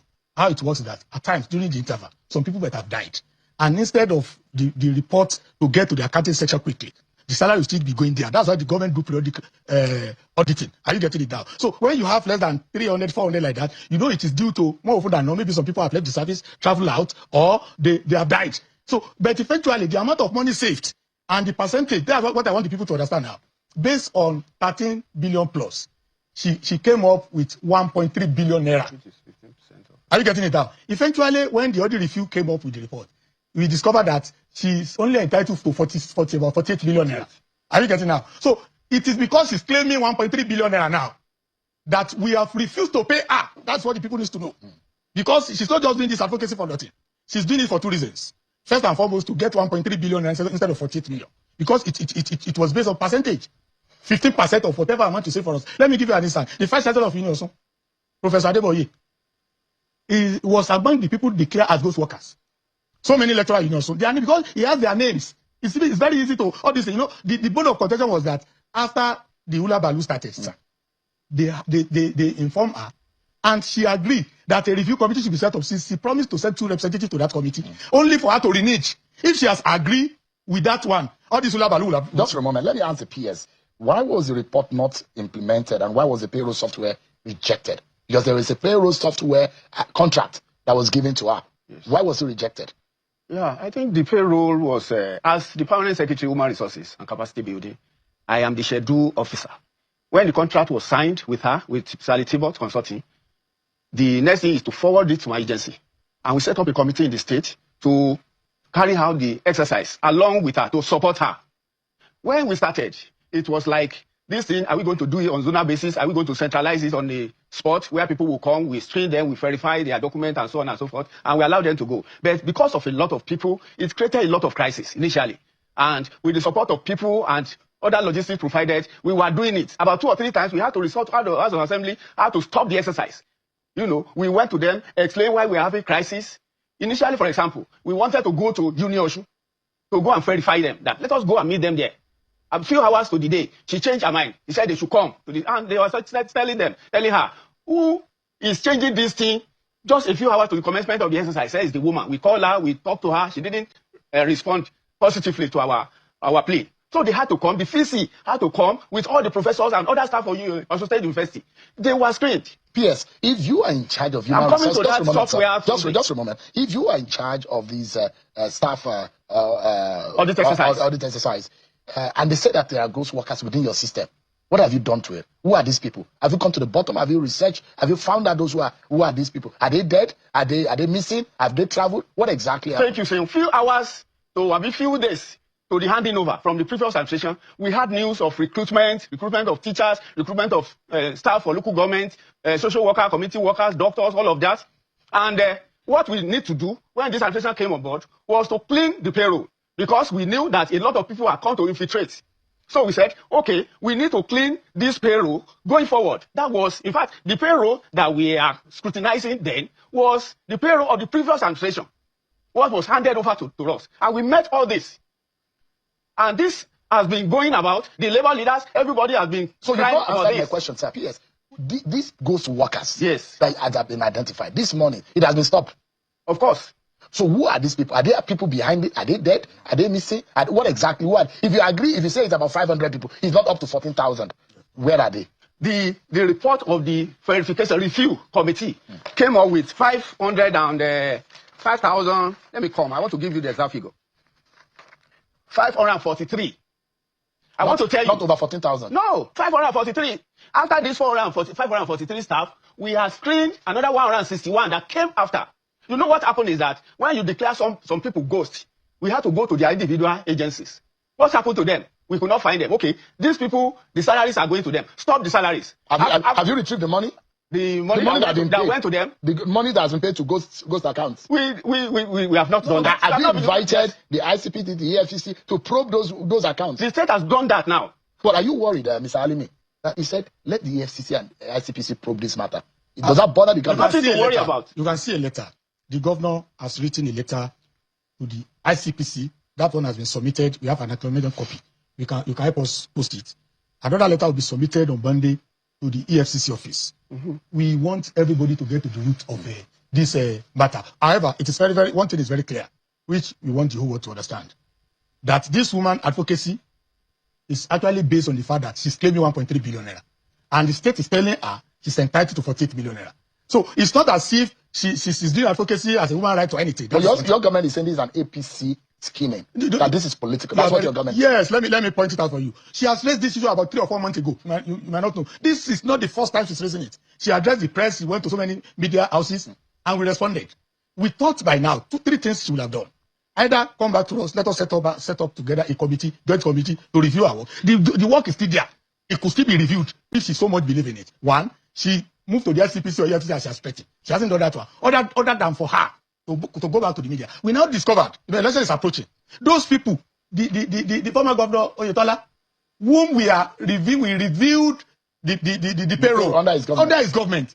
They are now the one trying to turn the table. We told you this review was carried out, started in May 2023. So we got to government in November 27, 2022. That means that was barely 6 months. Commissioners were never appointed as at that time. A rí wípé ọ̀rọ̀ yìí máa le gan-an ibi tó ń fà á lọ Ọ̀ṣun state pápápá Oyètọ́lá fẹ́ kó mẹ́ǹgbà náà wọ́n sáré employ àwọn èèyàn rẹpẹtẹ ara àwọn tí wọ́n ní Adeleke sáàkì dànù nìyẹn tó fi ń bínú wípé wọ́n ní tíṣà wọ́n ní kinní wọ́n lè léyìí kí ló dé ẹ̀ ń bá jẹ́ ghost worker kí lẹ́yìn náà wá ṣe 500, 5,000, 15,000 láàrin 500 yẹn náà gbogbo owó tán ti san fún wọn inú àkáǹtì wo náà ń lọ ṣé ghost làkáǹtì náà ni ìgbà tí ìṣe ghost BVN wà ń bẹ̀ bọ́ọ̀lù ẹ fẹ́ ṣe àyà náà ti kọ lẹ́tà wọ́n ti kọ lẹ́tà sí EFCC ICPC wọ́n á fi ti EFCC ránṣẹ́ Monday ṣùgbọ́n obìnrin yẹn náà ó yẹ kán invite òun náà sí EFCC bó ló ṣe jẹ́ audition fẹ́m tọ́rẹ̀ mọ́ parọ́ fún yàn torí kó fẹ́ gbowó púpọ̀ ìwà olè ni ẹ yóò kó bára rẹ o tó bá jẹ́ wípé lóòótọ́ àtòdodo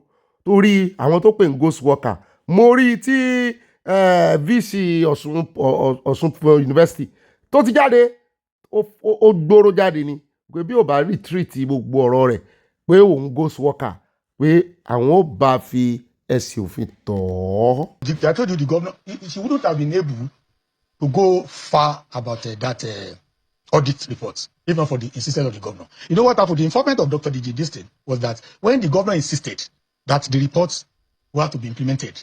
So members of staff who are affected and who are members of the church, Dr. Deji attends the 7 day, they connected their pastor. They informed the pastor and the pastor called Dr. Deji. That was when Dr. Deji called the governor that we had the laborers were warming, workforce were warming up for strike. What happened? The governor now told them we discovered huge fraud on the payroll. And that was how the governor said she will bring the consultant to Dr. Deji in his house. So the governor went with that consultant to Dr. Deji's house in Lagos. But look at what happened, what you were saying yesterday. So that for you to know that the woman had actually prepared this sinister move long time ago. She recorded Dr. Deji and the governor without their consent. Only 2 pictures there were taken formally. All other things that you see, like this one that is being shown now, that people can see, all those pictures were taken without the knowledge and consent of Dr. Deji and the governor.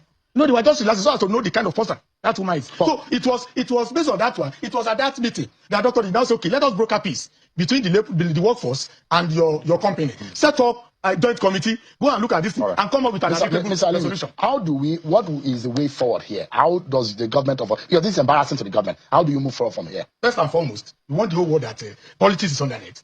And people should be careful. The reason is that the politics behind it, if there's no politics, the woman knows that we have told the woman, if you so believe in your reports, and somebody is supporting it, and we say, okay, Baloye, PS, jointly go and look at it. If you believe in it, you look at it. So you want that to come forward? It's still open because the report is still there. The SCPC issue is there. The ERCC is there. Either let all of them look at it. On any of the options is available. But our governor says one thing. Also, money will not be paid to anybody that doesn't hand it. No matter the level of blackmail that this woman might do, if she doesn't hand any money, she will not get the money. Yes, what's the way forward from your own point of view? Because it's in your jurisdiction that we are trying to help now to sanitize the payroll. Yes, thank you very much. For now, for us to bring an end to this crisis, we need to look at the figures he submitted. How did it come about? You cannot say because we want to get a huge consultancy fee, we sack our workers now, 50,000 of them. How come? So it's not possible. We cannot say because we want to get a huge consultancy fee, we declare our pensioners dead, because that is the only point where they can exit the payroll. Because we want to get a huge consultancy fee. So if she has to come, as the other commissioner said, she has to come to the round table. Let us resort all this thing together, and that will be her. Ayáwó ló ń fẹ́ sọ sí external auditor ni pé kàn gbé lọ, wọ́n ní professional body.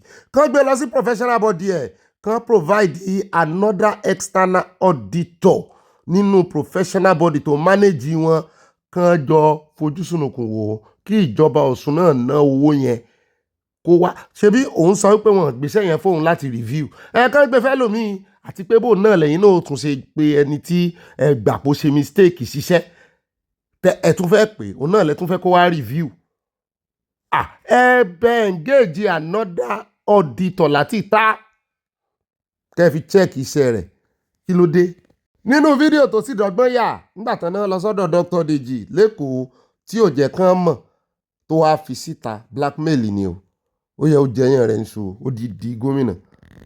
Ṣùgbọ́n ní báyìí àwọn ẹgbẹ́ APC ní Ọ̀ṣun State wọ́n ti ta pọ́n mọ́ gómìnà wípé kó resign kó kọ̀wé fipò lẹ̀ o nítorí pé lábẹ́ ìṣèjọba rẹ̀ àwọn ògbọ́rú eléyìí rí kó ṣẹlẹ̀ rí Nàìjíríà kí èèyàn kan kó máa receive odidi 5,000 and something ní salary. Èèyàn kan ṣoṣo ń receive odidi 5,000 and something salaries pé àwọn ògbórí Adeleke fipò lẹ́kọ̀ọ́ fìjọba lẹ̀ o. People of Osun deserve answers as to why the administration has not fully implemented the recommendations of the audit report to halt the alleged fraud. It is further alleged that a civil servant under the current administration has been receiving the salaries of 5,050 government workers monthly. If this claim is accurate and the identity has indeed been uncovered by the audit report, the continuing inaction will be indefensible. 13.7 billion. Multiplied by 3, we are talking of 41 billion plus.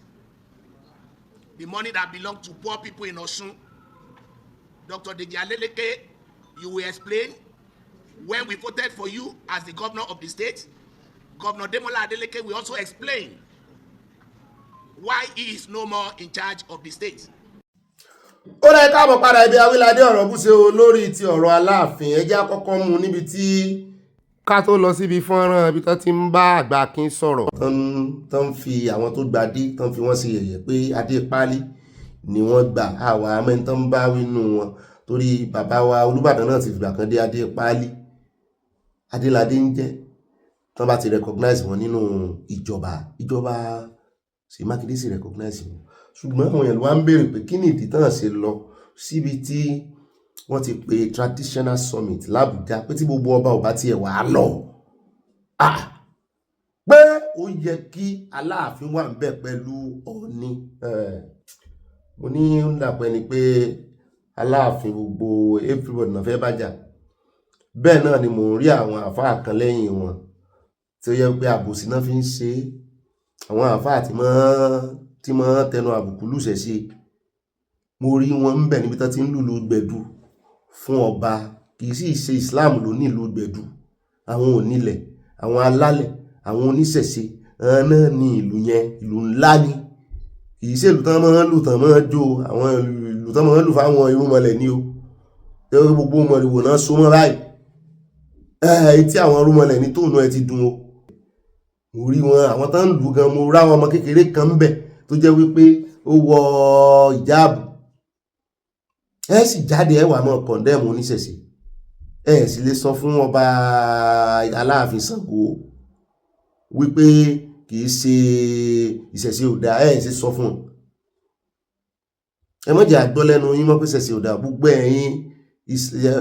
ẹ̀yin mùsùlùmí Ọ̀yọ́ pátápátá là ń bá wí báyìí o gbogbo ẹ̀yin pàápàá jùlọ ẹ̀yin tẹ́ ń tẹ̀lé ọba káàkiri tẹ́ ń tì wọ́n ẹ̀yin lẹ́ ń tì wọ́n á rí yín bàbá kan tí mo ń ṣe tó kọlà àwọn Fúlàní báyìí níwọ̀n òmòye tán jẹ́ ń bẹ̀ gbogbo yín la rí ń bẹ̀ ẹ̀yin lẹ́ ń tì ọwọ́ adé ẹ wá jókòó ẹ̀yin àgbàlagbà ẹ̀ ń dọ̀wẹ́kẹ́ àwọn kan dádé pálí èmi ò mọ̀dí tí Aláàfin ò fi lọ sí kíní o tán fi lọ Àbújá o bóyá ń bá olódòdó ẹjà náà ni sólódòdó wà ní invite wọn ni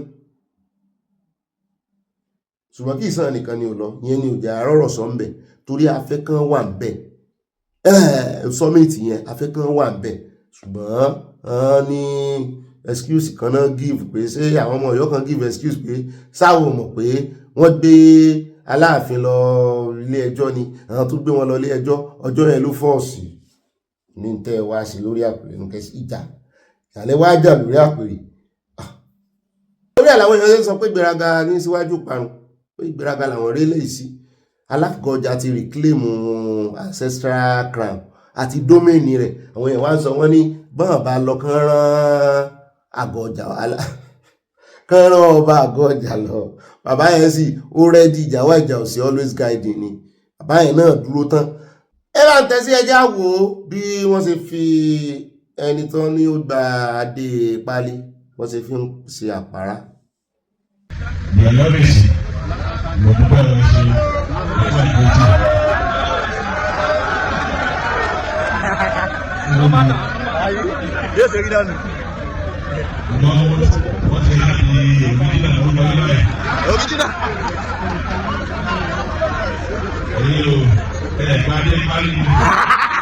Ikú àbáyé rẹ̀! Ikú àbáyé rẹ̀! Ikú àbáyé rẹ̀!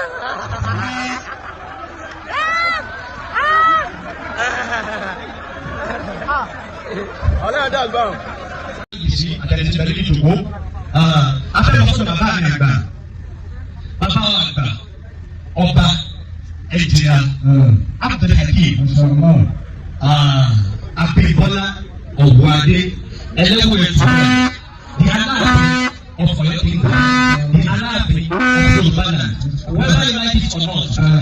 001 of all kingdoms in Yorùbá-land. Àbájáde òwe. Wọ́n lọ sí tó bẹ́ẹ̀.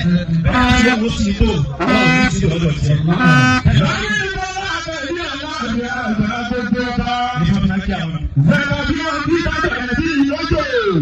Àkàdé ojú tó tó tó máa fọ ìkàdé ló ń bẹ́ẹ̀.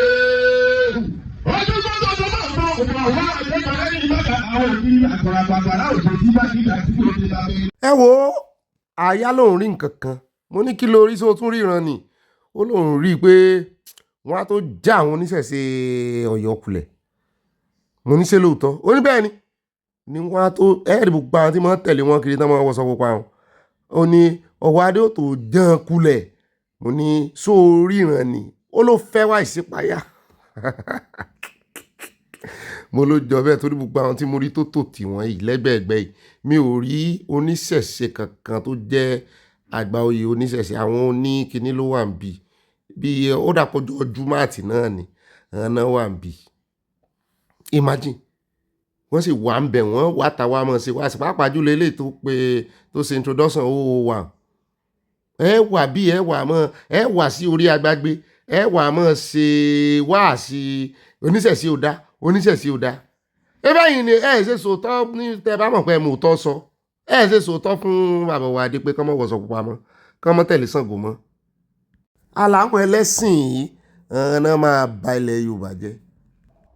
òun náà lẹ́rí yẹn o ṣé wọ́n ti fẹ́ tòlú nìyẹn ọjọ́ wo ni mo sì rí tí bàbá Sheikh Akeugba Gold tán sọ̀rọ̀ pé kán jọ fìfẹ́ bára wọn lò ẹ mọ́ retí ìfẹ́ láàrin àwọn eléyìí o ìjà gidi ni o tèmi kan wà ń wò ní wípé ọba àgọ́ ọ̀jà àwọn tí ń jọba lọ wọ́n sì mọ́ gba gbogbo benefit tó tọ́ sí ipò yẹn mi ò wá mọ̀ bóyá Aláàfin wọ́n á ní kán mọ̀ san sálárì àwọn òfẹ́ bóyá wọn ní gba nǹkan kan lọ́wọ́ Ọ̀yọ́ state àmọ́ wò ṣùgbọ́n gbogbo táwọn náà bá ń tẹ́wọ́ gbà náà ni ẹni tán ń pè láládé pálí ó mọ̀ tẹ́wọ́ gbà ẹgbọ́n só bójúmu wọ́n ṣe wá jókòó tán tẹ́ pẹpẹ ètò tí wọ́n ń dọ̀wẹ́kẹ̀ aládé pálí serious tí èèyàn bá fẹ́ jọba serious ọba sí yóò ráyè pé èèyàn kan dádé pálí kàbí nígbà tẹ́ mọ̀ pàládé pálí ni tí ò ṣe kílẹ̀ ń lọ ilé ẹjọ́ fún tẹ́ni kílẹ̀ ẹjọ́ dá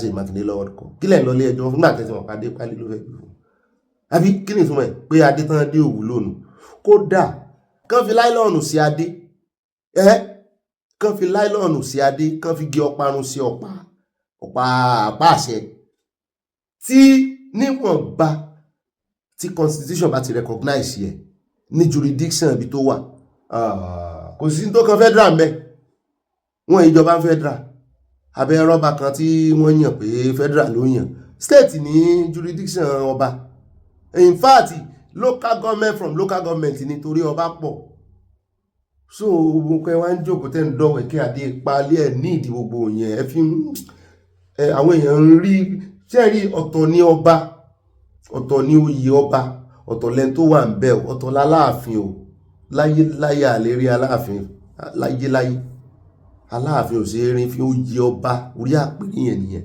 ó wá kù sọ́wọ́ ẹni tó wà lábẹ́ ó dàbí ẹni tó gbé eégún ọ̀wọ́ ará ọ̀run náà máa fi wo eégún pé kú dàmọ̀ rojú rẹ̀ ṣùgbọ́n kò ń gbé eégún tán gbogbo àwọn tó nà nígbà tó gbé eégún kó wá bọ́ ọ̀gọ́lẹ̀ kó padà rí náà wọn kẹ́ ẹ wá òwe àwọn fi ọ̀wọ́ ará ọ̀run wọ̀ ní ìsìn gan bí eégún bá wà lábẹ́ àgọ́ tó bá sí ìyànnà kórè náà mì lábẹ́ àgọ́ sóhun tí mo fẹ́ fàyọ́ ń bẹ̀rù náà ni pé ọ̀tọ̀ ní àpèrè ọ̀tọ̀ lẹ́ni tó wà lábẹ́ rẹ̀ o kárí èjẹ tó wà lábẹ́ rẹ̀ bó bá ṣe sí ni àwọn èèyàn ó ṣe bu ìkún àpèrè yẹn táìmù tiẹ̀ o bó bá wá yẹpẹrẹ orí àpèrè tí ó wà tó yẹ pé gbogbo tó fẹ́ mọ́ ṣe náà controversy sáà ni tó náà wá gbégbá comedy no it's not good ẹ jẹ́ ká sọ̀rọ̀ síbi tọ́rọ̀ wà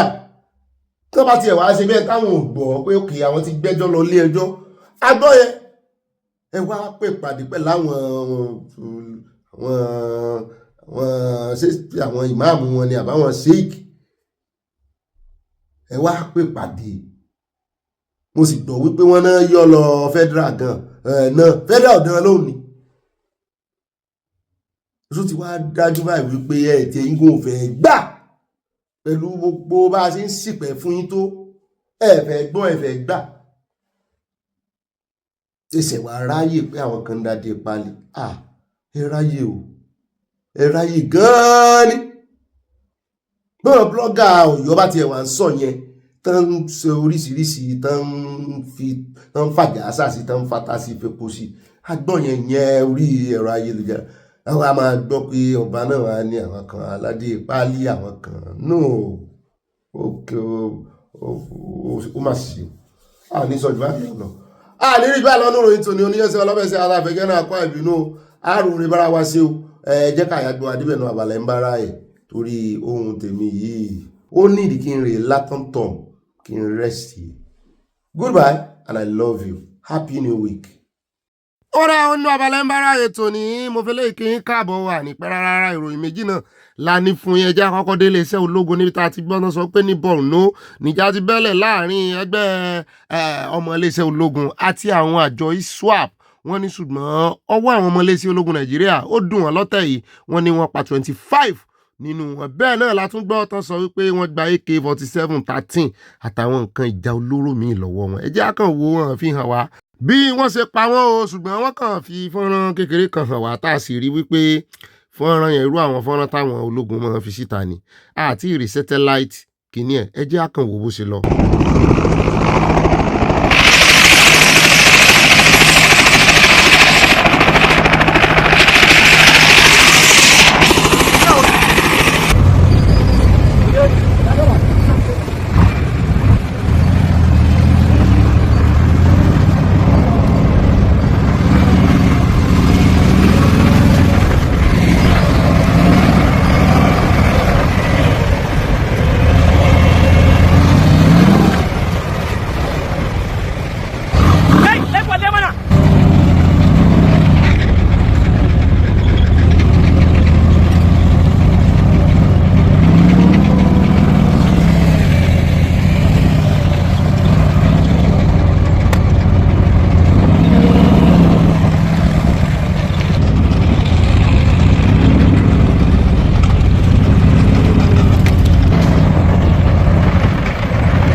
ó ra ìròyìn ẹlẹ́ẹ̀kejì tá a fi káàdé abala ẹ̀mbáráyè ńlẹ̀ òun náà ni fọ́nrán bàbá kan tá a rí o tán ní ọ̀fẹ́ ní gbólóhùn pẹ̀lú arákùnrin ọkọ Bùnmi Akínàánú omijé ojú mi tó dolóògbé láìpẹ́ yìí wípé ọkọ rẹ̀ ń tútùkùtù ó ń sọ̀sọ́kùsọ káàkiri gbogbo ohun tí ń sọ nípa ìyàwó rẹ̀ ó fi ń dá méjì ìyàwó rẹ̀ sí ni àti wípé tó bá rò wípé gbogbo ọ̀rọ̀ tó ń bá sọdà alẹ́ ní ìsìn òun fẹ́ fi kógojá lọ́dọ̀ àwọn ọmọ òun kán lè fi fẹ́ràn òun àti gbogbo àgbáyé kó fẹ́ fi ba arábìnrin lórúkọ jẹ́ wípé irọ́ ló pa o pé gbogbo táwọn èèyàn mọ̀ nǹkan ìkọ̀kọ̀ táwọn èèyàn tí ẹ̀ mọ̀ ń pa ìyàwó rẹ̀ ń bò wà láyé gan kò jẹ́ káwọn mọ̀ kí ni ń ṣẹlẹ̀ pẹ̀lú márèèjì ẹ̀ oníkálukú kàn ń dá sí kàríà ẹ̀ ni pé gbogbo eléyìí tí wọ́n ń sọ káàkiri mo ní àbí orúkọ bàbá yìí wà lára àwọn tán ní léyìí lágbára o. Do you know that you damage this woman's career tó ti build tó ti lọ kú ọdẹ padà wá ọ wá ń destroy it. Let me tell you one thing ká ní àwọn kan lọ́wọ́ advice ẹ̀ pé tó o bá sọ tinú ẹ̀ síta ní ìsìn àwọn ọmọ rẹ̀ wọn ò ní bí ní ṣe ọ̀tán rẹ ni èyí tó o ṣe yìí tó ń sọ nǹkan oríṣiríṣi gbogbo ọmọ nípa woman yìí tó ń sọ síta ní nǹkan tó jẹ́ pé it's not pleasant to hear tó ń sọ síta wọn ò lè fẹ́ràn ẹ̀ èmi mo sọ fún ọ bẹ́ẹ̀ okay look at this títí tí woman yìí tó fi ń lọ káàkiri tó ní orúkọ tó ní òkìkí gbogbo bó ṣe divorce ọkọ ẹ̀ tí wọ́n sọ pé ó jẹ́ ọmọ gbé wá síbí kò sí bloggers kan tó gbé rí kò sí anybody the way that woman lived her life to that extent that nobody wrote about her private life tó yẹ kó fílẹ̀ bẹ́ẹ̀ ojú sẹ́ǹtì tá fi ń wo Bùnmi Akínláàánú omijé ojú mi kọ́dẹ̀ máa ń bá lọ bẹ́ẹ̀ lọ sọ́run ọwọ́ padà wá ọwọ́ ń tò bí àjẹtílẹ̀ mọ́ bá jẹ́ sọ nǹkan tó kìdí tó fi yẹ kó sọ̀rọ̀ mọ́ rárá ní gbogbo narrative tó fi síta ó ní ọ̀fẹ́ gbé Bùnmi Akínláàánú ọ̀fẹ́ gbé lọ sí kọ́kọ́rọ́ alátẹ lọ́dọ̀ Oríyọmí onígbò débẹ̀ Oríyọmí ọ̀kọ̀ọ̀kan fẹ́ gbà létà tó sọ pọ́rọ̀ ọmọ wà involve oníkálọ̀ béèrè pàbó Oríyọmí fún ọ ní Àlàájì Oríyọmí fún ọ ní fọ́ọ̀mù ọwọ́ lọ rò pé ńjọ́ tí wọ́n fẹ́ pè é tí wọ́n bá fi lè bẹ̀rẹ̀ story yẹn ó máa destroy career rẹ̀ torí ó lókìkí láàrin àwọn tí ń kọrin olóòbí dọ́ fọ́ọ̀mù ó sẹnu ẹ̀pẹ́ mú. èkejì ọlọ́ọ̀lọ́ fà case against ẹ̀ ní UK oní ní kóòtù woman kan pé bọ̀ ń gbà fẹ́ bẹ̀rẹ̀ kéèsì yẹn tún wò wípé tí wọ́n bá fi lè bẹ̀rẹ̀ kéèsì yẹn àwọn bloggers máa gbé news máa gbé oní ọ̀fẹ́ díṣọ́ kàríà rẹ̀ onípẹ́ ọlọ́bìdrọ̀ òkè kí lọ́wọ́ ń wọ́rí ẹ ní ìsìn tó fi ń ká bòròbòrò bí àjẹtílẹ̀ mọ́ bá gbogbo nǹkan tó ń sọ ní ìsìn yẹn ọba keep quiet kó gbàgbé pẹ̀ kó fi ó ti marry náà ó ti move on nǹkan tó ṣe láàrin ẹ méjèèjì kọ̀ọ̀kan mímì ìmọ̀ mi ìfẹ́ dá sí o bọ̀ nǹkan tó ń dùn mí ni pé nǹkan tí gbogbo wa ọmọ ń pa woman yìí ọdẹ bọ̀ síta ọdẹ lọ ń sọ tó pé ọfẹ́ wẹrẹ mọ́ tí ọlá rẹ tó ọfẹ́ wẹ̀ mọ́ yẹn òun ló fi dáràn sí rẹ lọ́rùn because àwa kan bẹ tó jẹ́ pé we do not like your stories you should have allowed this woman to rest but you came out you start telling us bad things about this woman sẹ́ni kankan mọ̀ ni ok ta ni ó fọ́n trophy sí ń gbọ́ òpè láṣẹ́wó so lè jí kó kàn tẹ́ àwọn ọmọ rẹ̀ méjì tó filẹ̀ ṣé gbogbo nǹkan tó ń sọ ń pa àyà wọn yẹn sọ̀rọ̀ bínú wọn dùn ni àwọn kan ló gbogbo wọn kàn fún ní wrong advice mo fẹ́ bẹ̀ ọ́ ni o kọ́ lọ sẹ́nu FM ó ti ṣẹlẹ̀ ẹ ti keep it secret títí dìgbà tí woman yìí fi kú kí tó wá ń kà bí àjẹ́ tílẹ̀ mọ́ bá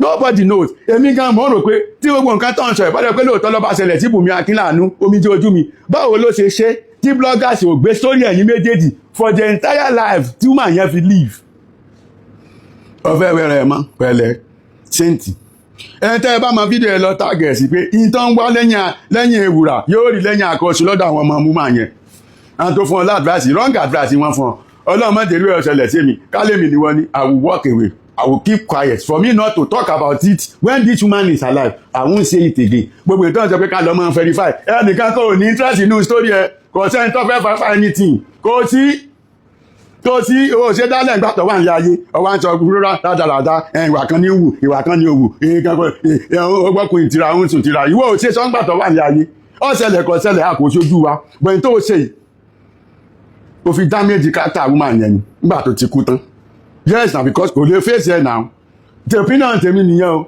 kọ́ jákẹ́jẹ́ kọjá kọ́mọ ọlọ́mọ lọ sùn kọ́ lọ sí mi o kí wọ́n gan kó mú ọwọ́ ẹ̀ kó fi rọ́ igi ìgbàgbé kọ́ gbàgbé pa nonsense tó ń sọ yẹn what is the problem tó o ti sọ tó fi kú yẹn gbàgbé ń pẹ̀ kó dẹ̀ move on God will help us ẹ bá mi táàgì fídíò sí ìrìnàyè.